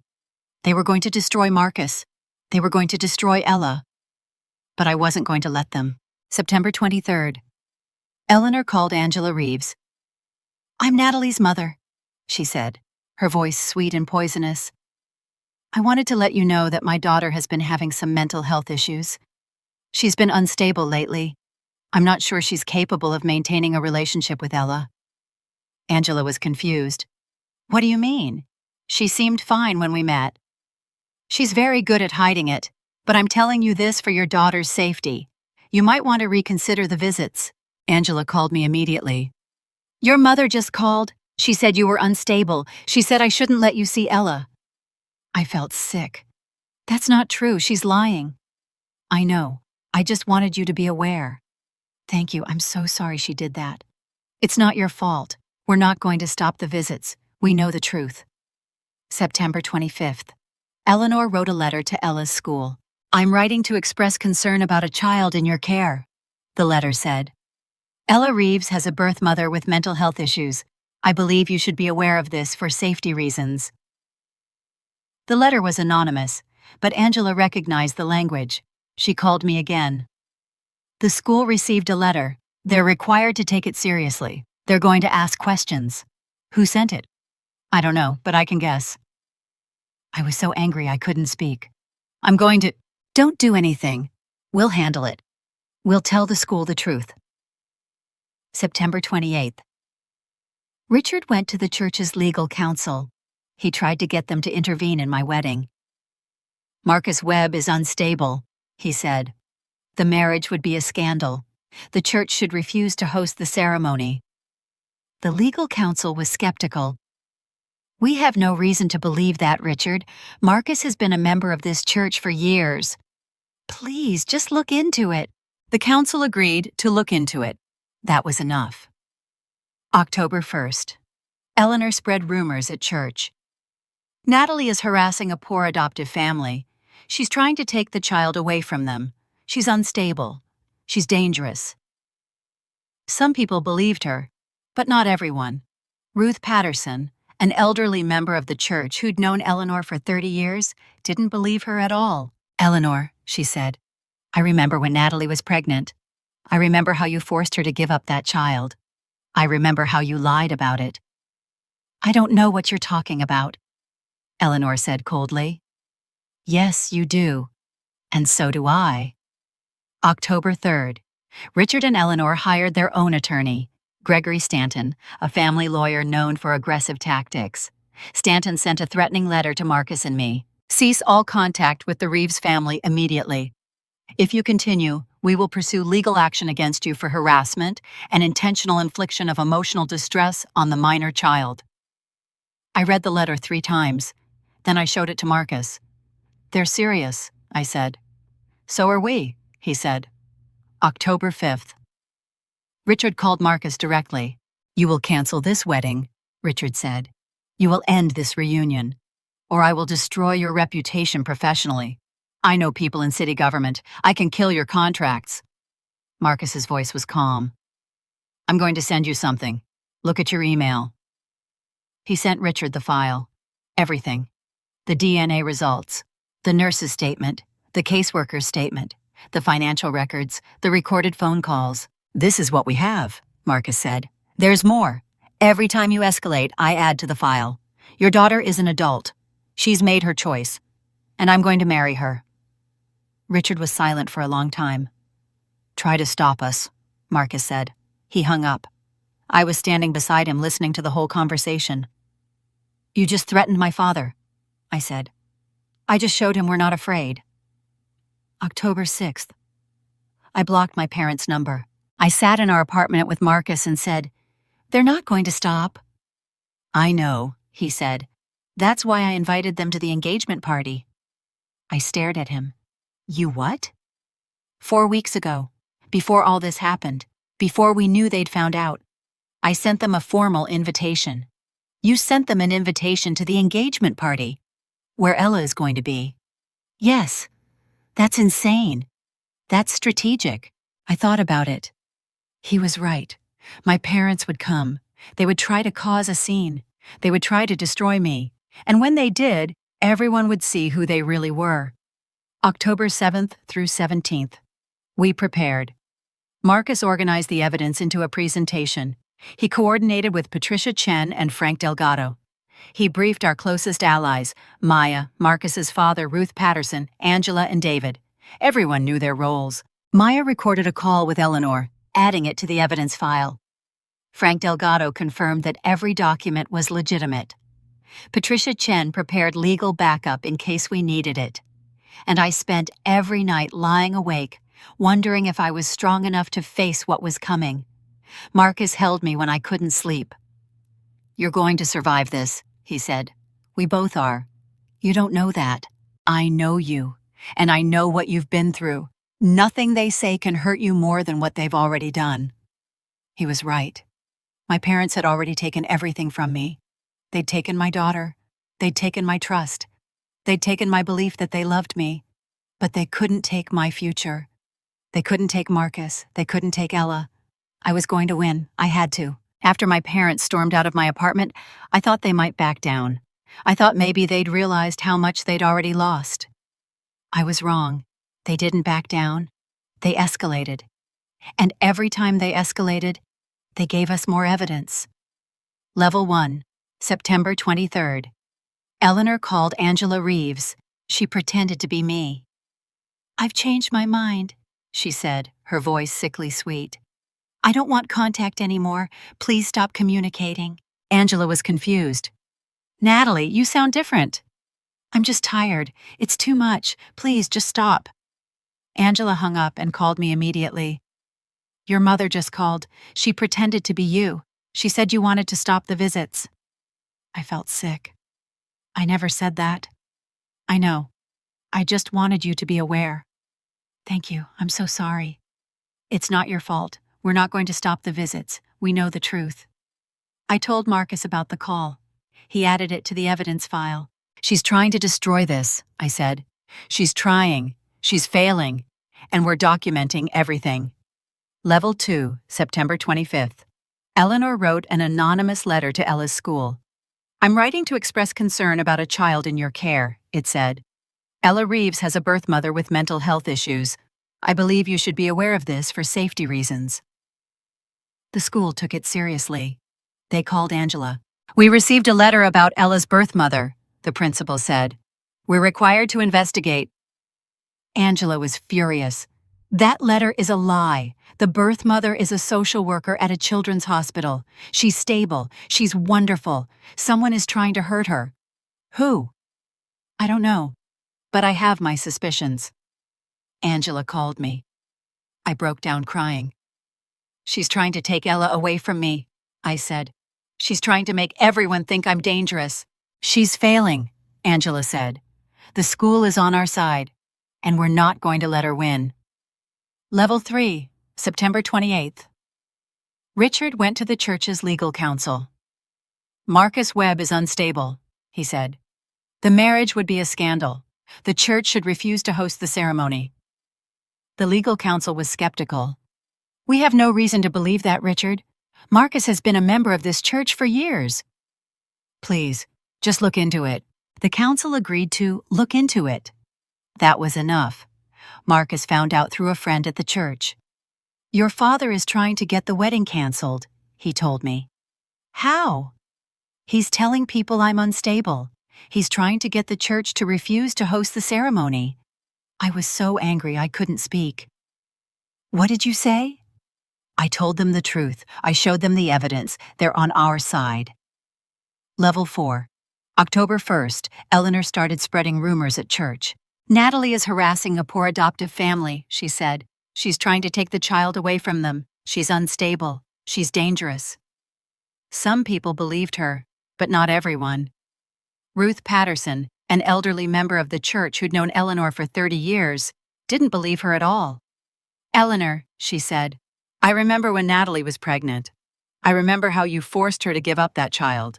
I remember how you lied about it. I don't know what you're talking about, Eleanor said coldly. Yes, you do, and so do I. Ruth called me that night. Your mother is spreading lies about you, she said. But no one who knows the truth believes her. Thank you, Ruth. I don't know what I'd do without you. You're going to get through this, and when you do, you're going to have a beautiful wedding and a beautiful family. Don't let her take that away from you. Level 5. October 3rd, Richard and Eleanor hired Gregory Stanton, a family lawyer known for aggressive tactics. He sent a threatening letter to Marcus and me. Cease all contact with the Reeves family immediately. If you continue, we will pursue legal action against you for harassment and intentional infliction of emotional distress on the minor child. I read the letter 3 times, then I showed it to Marcus. They're serious, I said. So are we, he said. We have the evidence, we have the truth, and we have lawyers too. We sent the letter to Patricia Chen. She laughed. This is ridiculous, she said. They have no case. They're just trying to scare you. Are they going to succeed? Not if I have anything to say about it. Level 6. October 5th. Richard called Marcus directly. You will cancel this wedding, Richard said. You will end this reunion, or I will destroy your reputation professionally. I know people in city government. I can kill your contracts. Marcus's voice was calm. I'm going to send you something. Look at your email. He sent the file. Everything. The DNA results, the nurse's statement, the caseworker's statement, the financial records, the recorded phone calls. This is what we have, Marcus said. There's more. Every time you escalate, I add to the file. Your daughter is an adult. She's made her choice, and I'm going to marry her. Richard was silent for a long time. Try to stop us, Marcus said. He hung up. I was standing beside him listening to the whole conversation. You just threatened my father, I said. I just showed him we're not afraid. October 6th, I blocked my parents' number. I sat in our apartment with Marcus and said, they're not going to stop. I know, he said. That's why I invited them to the engagement party. I stared at him. You what? 4 weeks ago. Before all this happened. Before we knew they'd found out. I sent them a formal invitation. You sent them an invitation to the engagement party, where Ella is going to be. Yes. That's insane. That's strategic. I thought about it. He was right. My parents would come. They would try to cause a scene. They would try to destroy me. And when they did, everyone would see who they really were. October 7th to 17th. We prepared. Marcus organized the evidence into a presentation. He coordinated with Patricia Chen and Frank Delgado.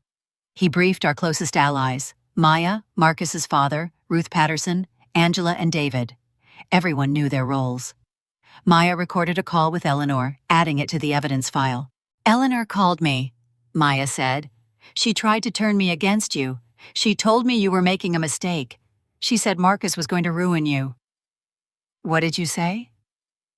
I said, I've known Natalie for 10 years. She's the strongest person I know.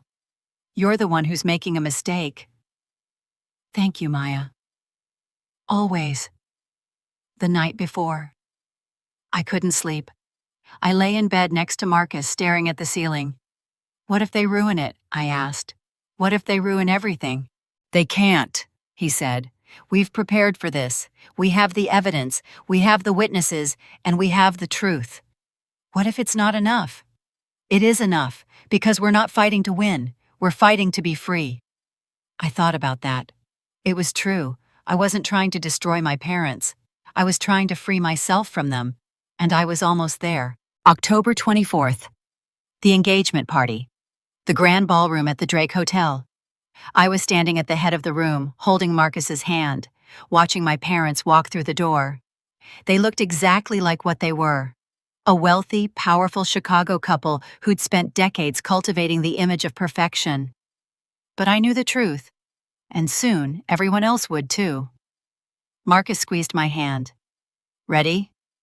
No. But let's do this anyway. I took a deep breath, and the door opened. October 17th, 2026, 6:55 p.m. The Hartwell House in Winnetka. I'd been dreading this night for weeks.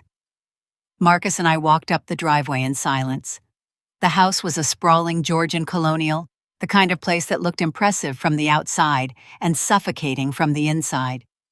I'd grown up in this house. I'd hated every minute of it. My mother greeted us at the door. She was wearing a black cocktail dress and her signature pearls. Her smile was too wide, too sweet, the way she got when she was about to serve someone up on a platter. "Marcus, you look so handsome. Natalie, darling, come in, come in." She kissed my cheek like she meant it. I felt the cold press of her lips and forced myself not to flinch, too. We walked into the dining room.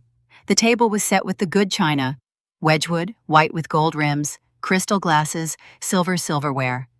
The beef Wellington was in the center of the table, perfectly browned. 4 place settings. "Who else is coming?" I asked. "Just family, darling," my mother said. The 4th chair stayed empty. We sat down. My father said grace. It was long and pointed, full of references to honesty, truth, and the sanctity of marriage. I kept my eyes fixed on my plate. Then my father looked at Marcus. "There's something you need to know about Natalie before you marry her." The fork paused halfway to my mouth. I knew this was coming. I'd known it since the phone call. "Natalie had a baby," my father said. "7 years ago. She gave it up for adoption and never told you."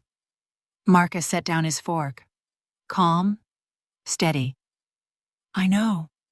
My mother blinked. "You know?" "Yes. Natalie told me more than a year ago." My father's face shifted. He recovered quickly.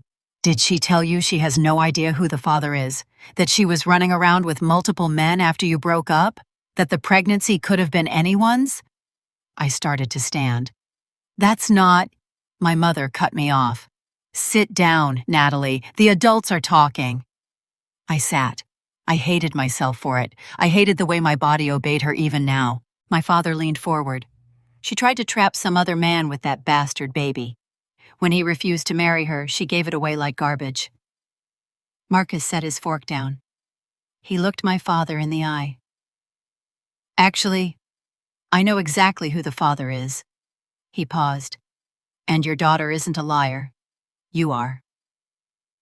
The room went silent. My mother's face went white. My father's jaw tightened. "I'm the father," Marcus said. "DNA confirmed it. We found her. Her name is Ella. She lives with Angela and David Reeves in Philadelphia. She knows everything." He pulled out his phone and showed them the photo. Ella, me, Marcus, all smiling. Ella holding a sign that said, "See you at the engagement party." My mother's face was a mask of fury. "If that child shows up at your engagement party, we will stand up and object." I stood up. The engagement ring was still on my finger. "Then you won't be invited," I said. "Not to the engagement party, not to the wedding."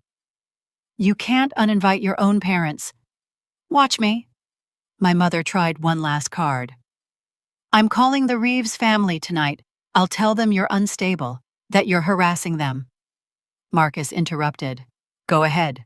They already know our story, the real one, including your role in forcing the adoption, and they have lawyers." My mother's voice cracked. "You've been planning this. You've been—" Marcus said, "We've been protecting our daughter. Something you should have done." I looked at my parents and said, "You lost the right to be my parents when you stole my daughter." We left. We drove in silence for 10 minutes. Then Marcus said, 7 days.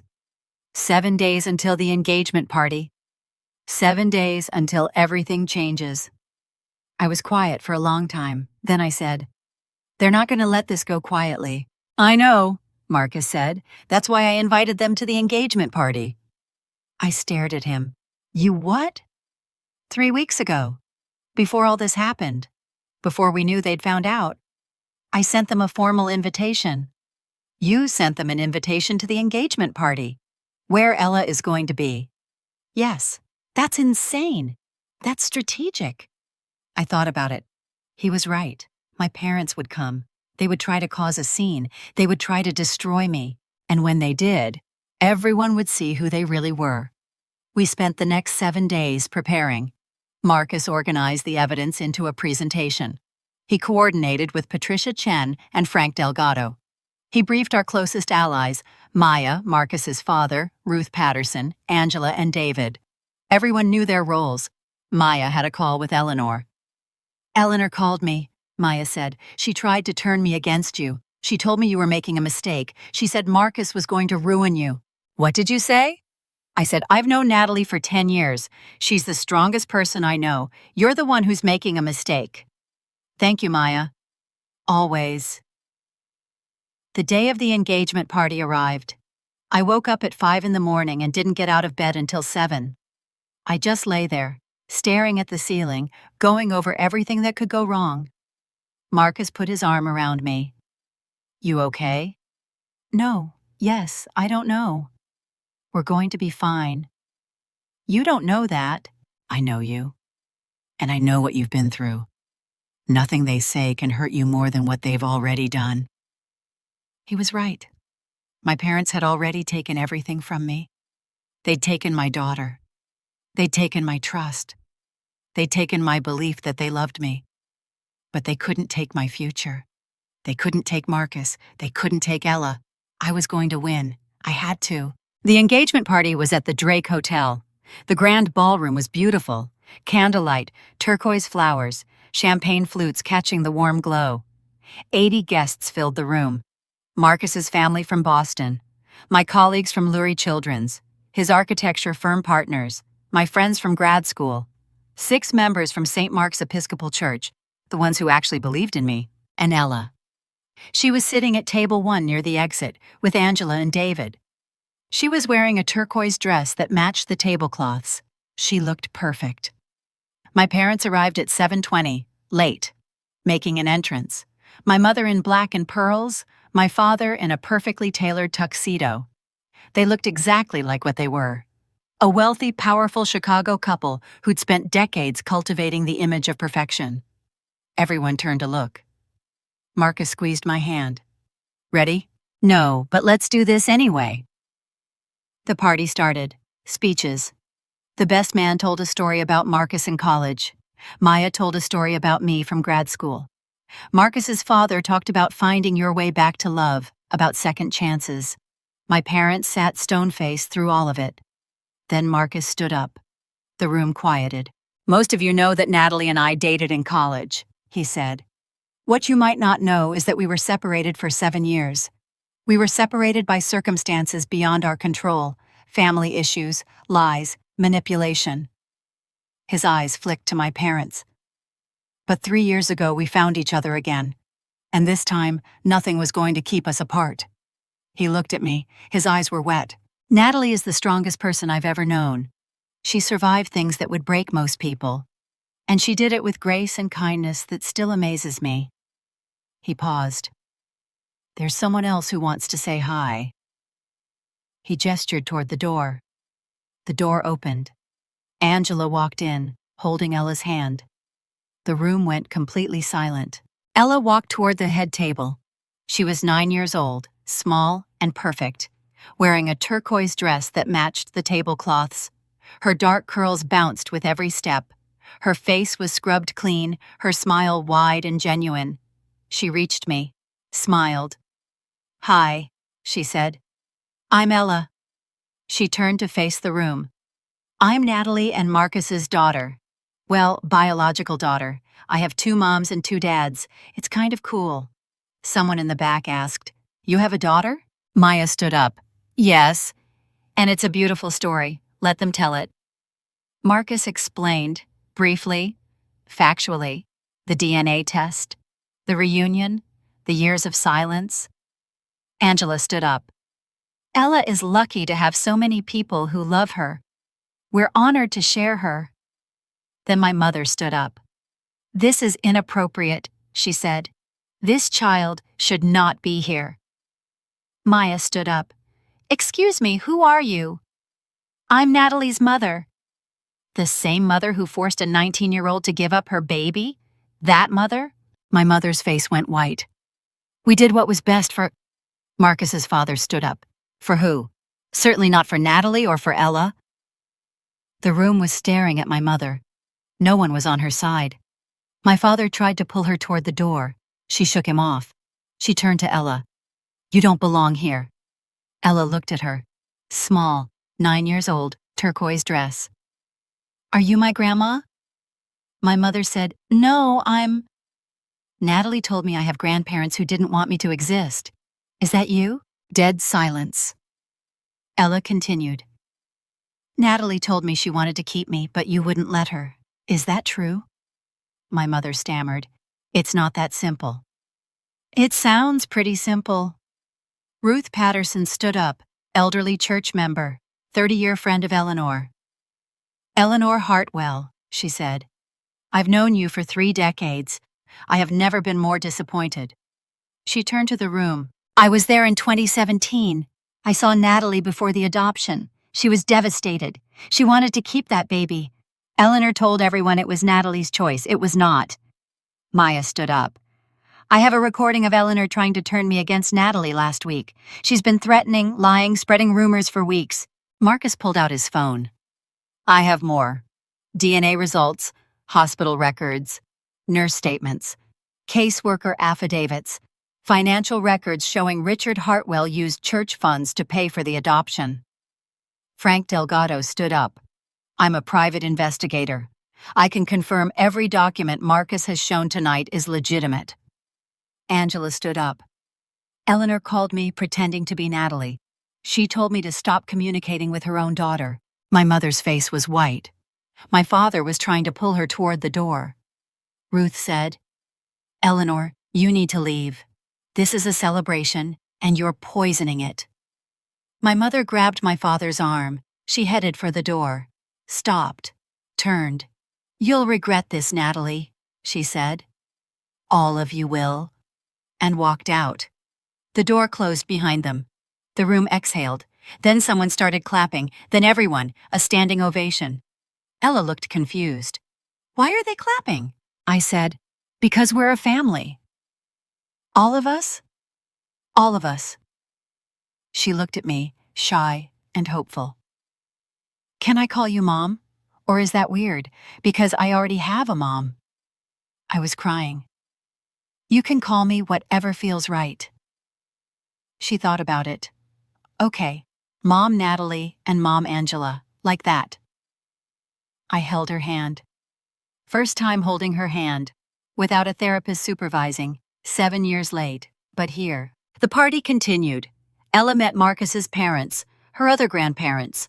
They cried, hugged her, gave her a bracelet they'd been saving for 7 years, and I realized I was finally free. October 24th, 2026, 7 p.m., the Drake Hotel, Grand Ballroom, 80 guests, candlelight, turquoise flowers, champagne flutes catching the warm glow, and my parents standing near the entrance, watching me with cold fury. I'd been dreading this moment for weeks, but now that it was here, I felt strangely calm. Maybe it was because I'd already survived the worst. Maybe it was because I knew the truth was on my side. Or maybe it was because Ella was holding my hand. Marcus stood at the microphone. He looked out at the room, at our friends, our families, our supporters. Most of you know that Natalie and I dated in college, he said. What you might not know is that we were separated for 7 years. We were separated by circumstances beyond our control. Family issues, lies, manipulation. His eyes flicked to my parents. But 3 years ago, we found each other again. And this time, nothing was going to keep us apart. He looked at me. His eyes were wet. Natalie is the strongest person I've ever known. She survived things that would break most people, and she did it with grace and kindness that still amazes me. He paused. There's someone else who wants to say hi. He gestured toward the door. The door opened. Angela walked in, holding Ella's hand. The room went completely silent. Ella walked toward the head table. She was 9 years old, small and perfect, wearing a turquoise dress that matched the tablecloths. Her dark curls bounced with every step. Her face was scrubbed clean, her smile wide and genuine. She reached me, smiled. "Hi," she said. "I'm Ella." She turned to face the room. "I'm Natalie and Marcus's daughter. Well, biological daughter. I have 2 moms and 2 dads. It's kind of cool." Someone in the back asked, "You have a daughter?" Maya stood up. "Yes, and it's a beautiful story. Let them tell it." Marcus explained, briefly, factually, the DNA test, the reunion, the years of silence. Angela stood up. "Ella is lucky to have so many people who love her. We're honored to share her." Then my mother stood up. "This is inappropriate," she said. "This child should not be here." Maya stood up. "Excuse me, who are you?" "I'm Natalie's mother." "The same mother who forced a 19-year-old to give up her baby? That mother?" My mother's face went white. "We did what was best for—" Marcus's father stood up. "For who? Certainly not for Natalie or for Ella." The room was staring at my mother. No one was on her side. My father tried to pull her toward the door. She shook him off. She turned to Ella. "You don't belong here." Ella looked at her, small, 9 years old, turquoise dress. "Are you my grandma?" My mother said. "No, I'm—" "Natalie told me I have grandparents who didn't want me to exist. Is that you?" Dead silence. Ella continued. "Natalie told me she wanted to keep me, but you wouldn't let her. Is that true?" My mother stammered.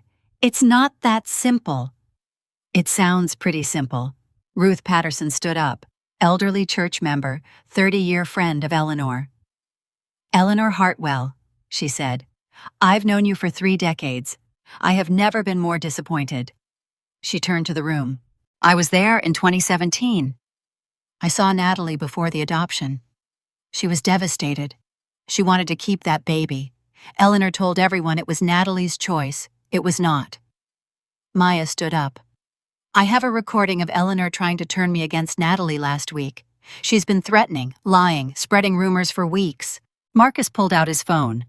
"I have more. DNA results, hospital records, nurse statements, caseworker affidavits, financial records showing Richard Hartwell used church funds to pay for the adoption." Frank Delgado stood up. "I'm a private investigator. I can confirm every document Marcus has shown tonight is legitimate." Angela stood up. "Eleanor called me pretending to be Natalie. She told me to stop communicating with her own daughter." Then someone else stood up. A man I didn't recognize at first. Then I realized he was Richard's business partner. He'd known my father for 20 years.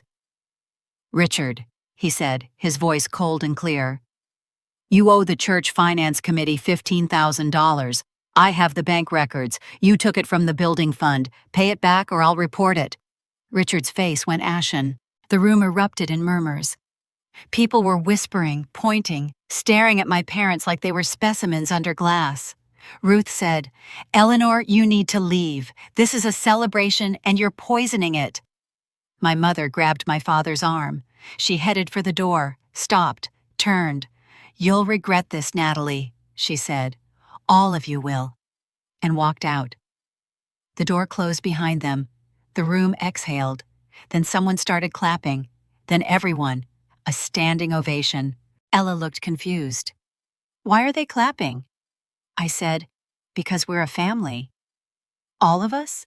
"All of us." She looked at me, shy and hopeful. "Can I call you Mom? Or is that weird because I already have a mom?" I was crying. "You can call me whatever feels right." She thought about it. "Okay, Mom Natalie and Mom Angela. Like that." I held her hand, first time holding her hand without a therapist supervising, 7 years late. But here. The party continued. Ella met Marcus's parents, her other grandparents. They cried, hugged her, gave her a bracelet they'd been saving for 7 years. Ella met Maya, who told her, "Your mom is the bravest person I know." Ella met my colleagues from Lurie Children's, who told her, Your mom saves lives every day. And Ella met Ruth Patterson, who told her, your grandmother was wrong about a lot of things, but she was wrong about you most of all. You are wanted, you are loved, and you belong here. Ella looked at me. Is that true? I nodded. It's true. I've been waiting for you my whole life. After the party, we went back to our apartment. Ella was staying with us overnight, her first sleepover. She was asleep in the guest room, curled up under a turquoise blanket, her dark curls spread across the pillow. I stood in the doorway, watching her breathe. Marcus came up behind me and put his arms around my waist. You did it, he said. We did it. She's here. She's safe. And she loves you. She loves both of us. He kissed my head. What are you thinking about? I was quiet for a moment. Then I said, I'm thinking about my mother. I'm thinking about how she'll try to take this away from me. She can't. We have the evidence. We have the witnesses. We have the truth. She'll try anyway. Let her try. We'll be ready. I didn't sleep that night. I lay in bed next to Marcus, staring at the ceiling, going over everything that had happened. My mother had been publicly humiliated. My father had been exposed as a fraud. They'd lost their friends, their reputation, their standing in the community. And I'd gained something I never thought I'd have. A daughter, a family, a future. It was strange. After all the years of pain, all the years of grief, all the years of wondering if I'd ever be happy, I finally felt like I could breathe, like I was free, like I'd won. In the morning, Ella woke up early. She padded into our bedroom in her pajamas and climbed into bed between us. Good morning, Mom Natalie, she said. I smiled. Good morning, Ella. When is the wedding? 2 weeks. Are your parents going to be there? I shook my head. No, they're not invited. Good, she said. They were mean to you. Yes, they were. Are you sad? I thought about it. No, I'm not sad. I'm relieved. She nodded like she understood. And maybe she did. She'd been through her own version of this. The waiting, the wondering, the fear that she'd never know who she really was. But now she knew. And now I knew. And we were going to be okay. November 7th, 2026, 4 p.m., St. James Cathedral, Chicago. The church was filled with 215 guests. Candlelight flickered off the stained glass windows. White roses and turquoise ribbons decorated every pew. And at the altar, waiting for me, was Marcus. He was wearing a charcoal suit with a turquoise tie. His eyes were wet before I even walked down the aisle. The music started, and then I saw her. Ella was walking ahead of me, scattering white rose petals from a small basket. She was wearing a white dress with a turquoise sash, the same color as the flowers, the same color as the tablecloths at the engagement party, the same color as hope. She was perfect. She reached the altar and took her place next to Angela and David. She turned to watch me walk down the aisle. And then I saw Marcus's face. He was crying, big silent tears streaming down his cheeks. He didn't even try to hide them. I walked toward him one step at a time, holding my father's arm. Except he wasn't my father anymore. He wasn't anyone. He was just a man who'd lost the right to call himself that. I reached the altar. Marcus took my hand. You're beautiful, he whispered. You're crying. I whispered back. I know. I can't help it. The ceremony was short and simple. We'd written our own vows. I promised to always choose truth over comfort, I said, and love over fear. Marcus repeated the words after me. His voice was steady, but his hands were shaking. I promise to always choose truth over comfort, he said, and love over fear. The pastor said, marriage isn't just about two people. It's about the family you build together. The camera panned to Ella, Angela, David, Marcus's parents, all of them smiling, all of them part of my family now. We now pronounce you husband and wife, the pastor said. You may kiss the bride. Marcus kissed me. It was soft and sweet and perfect. And then Ella ran up to us and threw her arms around both our legs. "Can I do that too?" she asked. Marcus laughed and picked her up. "Of course you can." He kissed her forehead. I kissed her cheek. And the three of us walked back down the aisle together. The reception was at the Drake Hotel, the same ballroom where we'd had the engagement party. But this time, the energy was different. No tension, no fear, no watching the door for my parents to burst in. Just joy. We took photos after the ceremony. One of them showed Ella between Marcus and me, all three of us holding hands. That photo sits on our mantle now, next to the hospital Polaroid from 7 years ago. The only other photo I have of Ella. The Polaroid is faded now, but the new photo is clear and bright, the past and the present, side by side. The reception was perfect, the food was amazing, the speeches were beautiful. Maya told a story about me from grad school. Marcus's father talked about second chances and the importance of family. And then it was time for our first dance. The song was At Last by Etta James. It had been my mother's favorite song, but I didn't care anymore. I was taking it back. I was making it mine. Marcus held me close. We swayed together, lost in the music. And then Ella tapped me on the shoulder. "Can I join?" she asked. I looked at Marcus. He nodded. We pulled her onto the dance floor. The three of us held hands in a circle, spinning and laughing and crying all at once. Angela and David watched from the side. They weren't threatened. They were just happy. Marcus's parents were crying happy tears. And I realized I had everything I'd ever wanted. A husband who loved me, a daughter who needed me, a family who believed in me. The rest of the night was a blur of laughter and dancing and champagne. Ella fell asleep in my lap during the last song. I carried her to the car. Marcus drove us home. Our apartment was quiet. The guest room was already set up for Ella. Turquoise walls, a small piano in the corner, her drawings taped to the wall. I tucked her into bed. She opened her eyes halfway. "Mom, Natalie?" she whispered. "Yes?" "I'm glad you're my mom." I kissed her forehead. "I'm glad you're my daughter." She fell asleep with a smile on her face. Marcus came up behind me. "She's amazing. She's perfect. She's ours."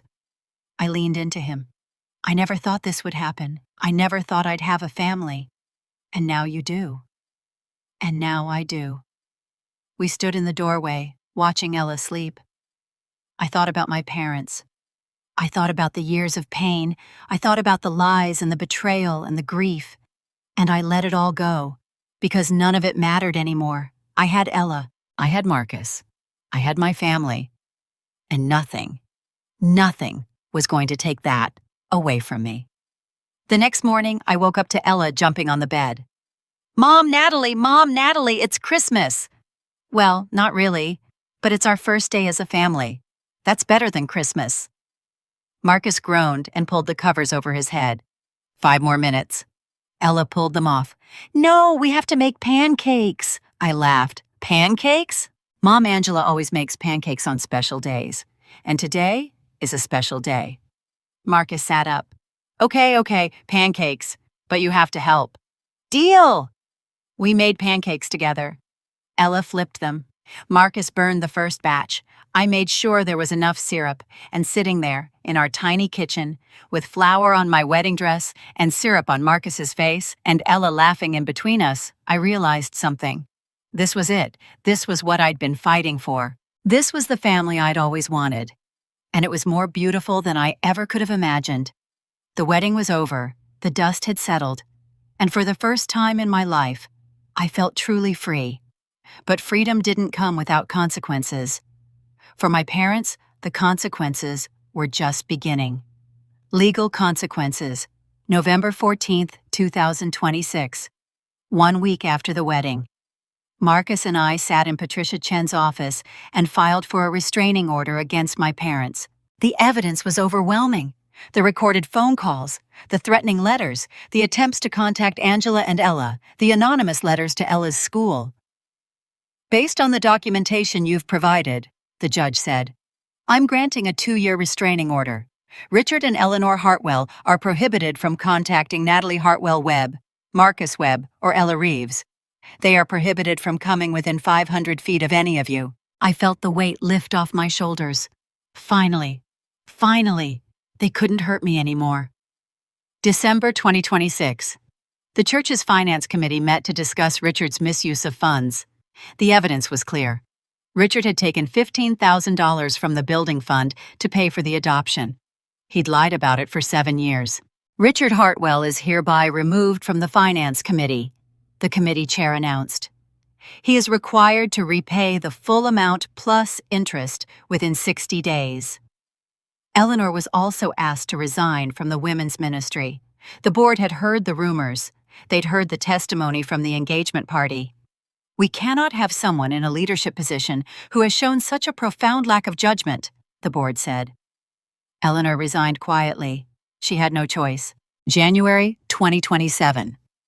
The adoption agency reviewed its practices.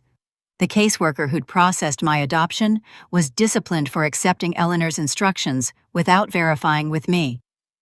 We deeply regret what happened, the agency wrote in a formal apology. We failed to protect the rights of the birth mother. We failed to verify her wishes. We failed to ensure that she was making a free and informed decision. I read the letter and felt nothing. No anger, no resentment, just a quiet sense of closure. Thank you, I wrote back. I appreciate your acknowledgement. I hope you'll do better for the next young woman who finds herself in my position. Financial consequences. Richard had to sell the house. He couldn't afford to keep it.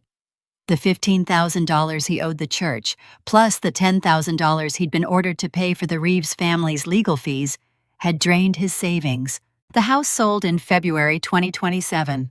I didn't go to the auction. I didn't need to. The biggest blow came in March. Richard had set up a $200,000 college fund for me when I was born. It was supposed to be my inheritance. But under legal pressure, the fund was transferred to a trust for Ella. My mother called me, screaming, "You've taken everything from us, everything!" I didn't take anything, I said calmly. You gave it away when you chose to lie. She hung up. I didn't call her back. Social consequences. Richard and Eleanor lost their social standing. Friends chose sides, and most chose me. The church members who'd believed Eleanor's lies eventually learned the truth. Ruth Patterson made sure of that. She told everyone who would listen about what she'd seen in 2017. She told them about Natalie crying in the hallway, about Eleanor forcing the adoption, about the years of silence and shame. Eleanor Hartwell is not who she pretends to be, Ruth said, and I'm tired of pretending she is. One by one, my parents' friends pulled away. The dinner invitations stopped. The phone calls stopped. The church stopped, including them. Richard tried to sue Marcus for defamation. Marcus responded with the evidence file. The lawsuit was dropped. Eleanor tried to contact Ella through Facebook. Angela blocked her immediately. You will never speak to my daughter again, Angela wrote. If you try, I will pursue legal action. Eleanor didn't try again. Emotional closure. March 2027. My parents had sold the house. They'd moved to a small apartment in a suburb far from the city. They'd lost everything: their home, their friends, their reputation, their family. I should have felt sorry for them. I didn't. But I needed closure. So I drove to the old house one last time. The new owners had already moved in. They'd repainted the front door. They'd planted new flowers in the garden. It didn't feel like my childhood home anymore. It felt like someone else's house. I asked if I could look through the attic. The new owners agreed. I found the box in a corner, covered in dust. 9 birthday cards, one for each year I'd missed Ella's life. I sat on the attic floor and opened them one by one. September 9th, 2018. Happy first birthday, wherever you are. I hope you're happy. I hope you're loved. I hope you know that I think about you every single day. September 9th, 2019. You're 2 now. Are you walking? Are you talking? Do you have my laugh? I wonder about you all the time. September 9th, 2020. You're 3. I'm a social worker now. I help other families stay together. I can't save you, but maybe I can save someone else's child. September 9th, 2021. You're 4. Do you like school? Do you have friends? I hope you're not lonely. I hope you're not sad. I hope you're not like me. September 9th, 2022. You're 5. You'd be in kindergarten now. I wonder what you look like. I wonder if you have my eyes. I wonder if you think about me. September 9th, 2023. You're 6. I sat in the hospital parking lot today. I counted the years. I counted the days. I counted the seconds since I last held you. 90 seconds. It's never enough. September 9th, 2024. You're 7. I don't know who you are. I don't know where you are. But I want you to know that I'm still here. I'm still thinking about you. I'm still hoping. September 9th, 2025. You're 8. I know you exist. I know you're out there, and I know I'm going to find you. I don't know how yet, but I'm going to. September 9th, 2026. You're 9. I found you, I met you, and you are the most beautiful, perfect, amazing person I've ever known. I love you. I've always loved you, and I'll never stop. I read every card. Then I read them again. Then I took them outside and burned them. Not because I was angry, not because I was sad, but because I didn't need them anymore. I had the real Ella now. Not a shadow, not a memory, not a wish. The real girl. The new normal life settled into a rhythm after that. Ella lived with Angela and David in Philadelphia. That was her home, her school, her primary family. But she stayed with Marcus and me every Wednesday for dinner and every other weekend. We went to family therapy once a month, all 6 of us, Marcus and me, Angela and David, and Ella. The therapist helped us navigate the complexities of our unusual family. "What do you call Natalie?" the therapist asked Ella once. "Mom Natalie," she said, "and Mom Angela, and Dad David, and Dad Marcus." "That's a lot of parents." "Yeah," she said, "it's like having built-in backup." We all laughed. It felt natural. It felt right. One Saturday morning, Ella was sitting at our kitchen table, drawing. She'd been at it for hours, her tongue sticking out in concentration. "What are you drawing?" I asked. She showed me the paper. It was Marcus's old sketch, the house with the wraparound porch, the big windows, the oak trees. She'd copied it on a larger piece of paper and added details. A family sitting on the porch, 4 adults and a little girl, a dog, a garden, a swing set. She'd colored the sky purple, her favorite color. "What is this?" I asked. "Our house," she said. "When I'm older, I want to live here, all of us, together." I looked at Marcus. He was crying. "One day," I said. "One day we'll build that house. Promise?" I held out my pinky. "Promise." She hooked her pinky with mine. That night I sat on the couch with Marcus, watching the city lights through the window. Ella was asleep in the guest room. The apartment was quiet. "What are you thinking about?" he asked. "I'm thinking about my parents," I said. "I'm thinking about how much I used to want their approval, how much I used to want them to love me. And now? Now I realize they never could. They were broken. And they broke me too. But I'm not broken anymore." Marcus put his arm around me. "No, you're not." I leaned into him. "Do you think we'll ever see them again?" "I don't know. Maybe. Maybe not. But it doesn't matter anymore. We have each other. We have Ella. We have a family." I nodded. "We do." It's been 3 years now. 3 years since the engagement party. 3 years since I found my daughter. 3 years since I finally became free. My parents are still alive. I still get letters sometimes, guilt trips, accusations, pleas for forgiveness. I don't respond. I don't need to. Ella is 12 now. She's in middle school. She still plays piano, she still loves art, and she still talks about the house she wants to build. Marcus and I bought a piece of land outside Chicago. A small plot with enough room for a house with a wraparound porch, big windows, and oak trees. We're going to build it next summer. Ella helped design it. She drew the plans herself, and at the top of the page she wrote, "The Webb Reeves house. For all of us. Together." I keep that drawing on my nightstand because it reminds me of everything I survived and everything I have now.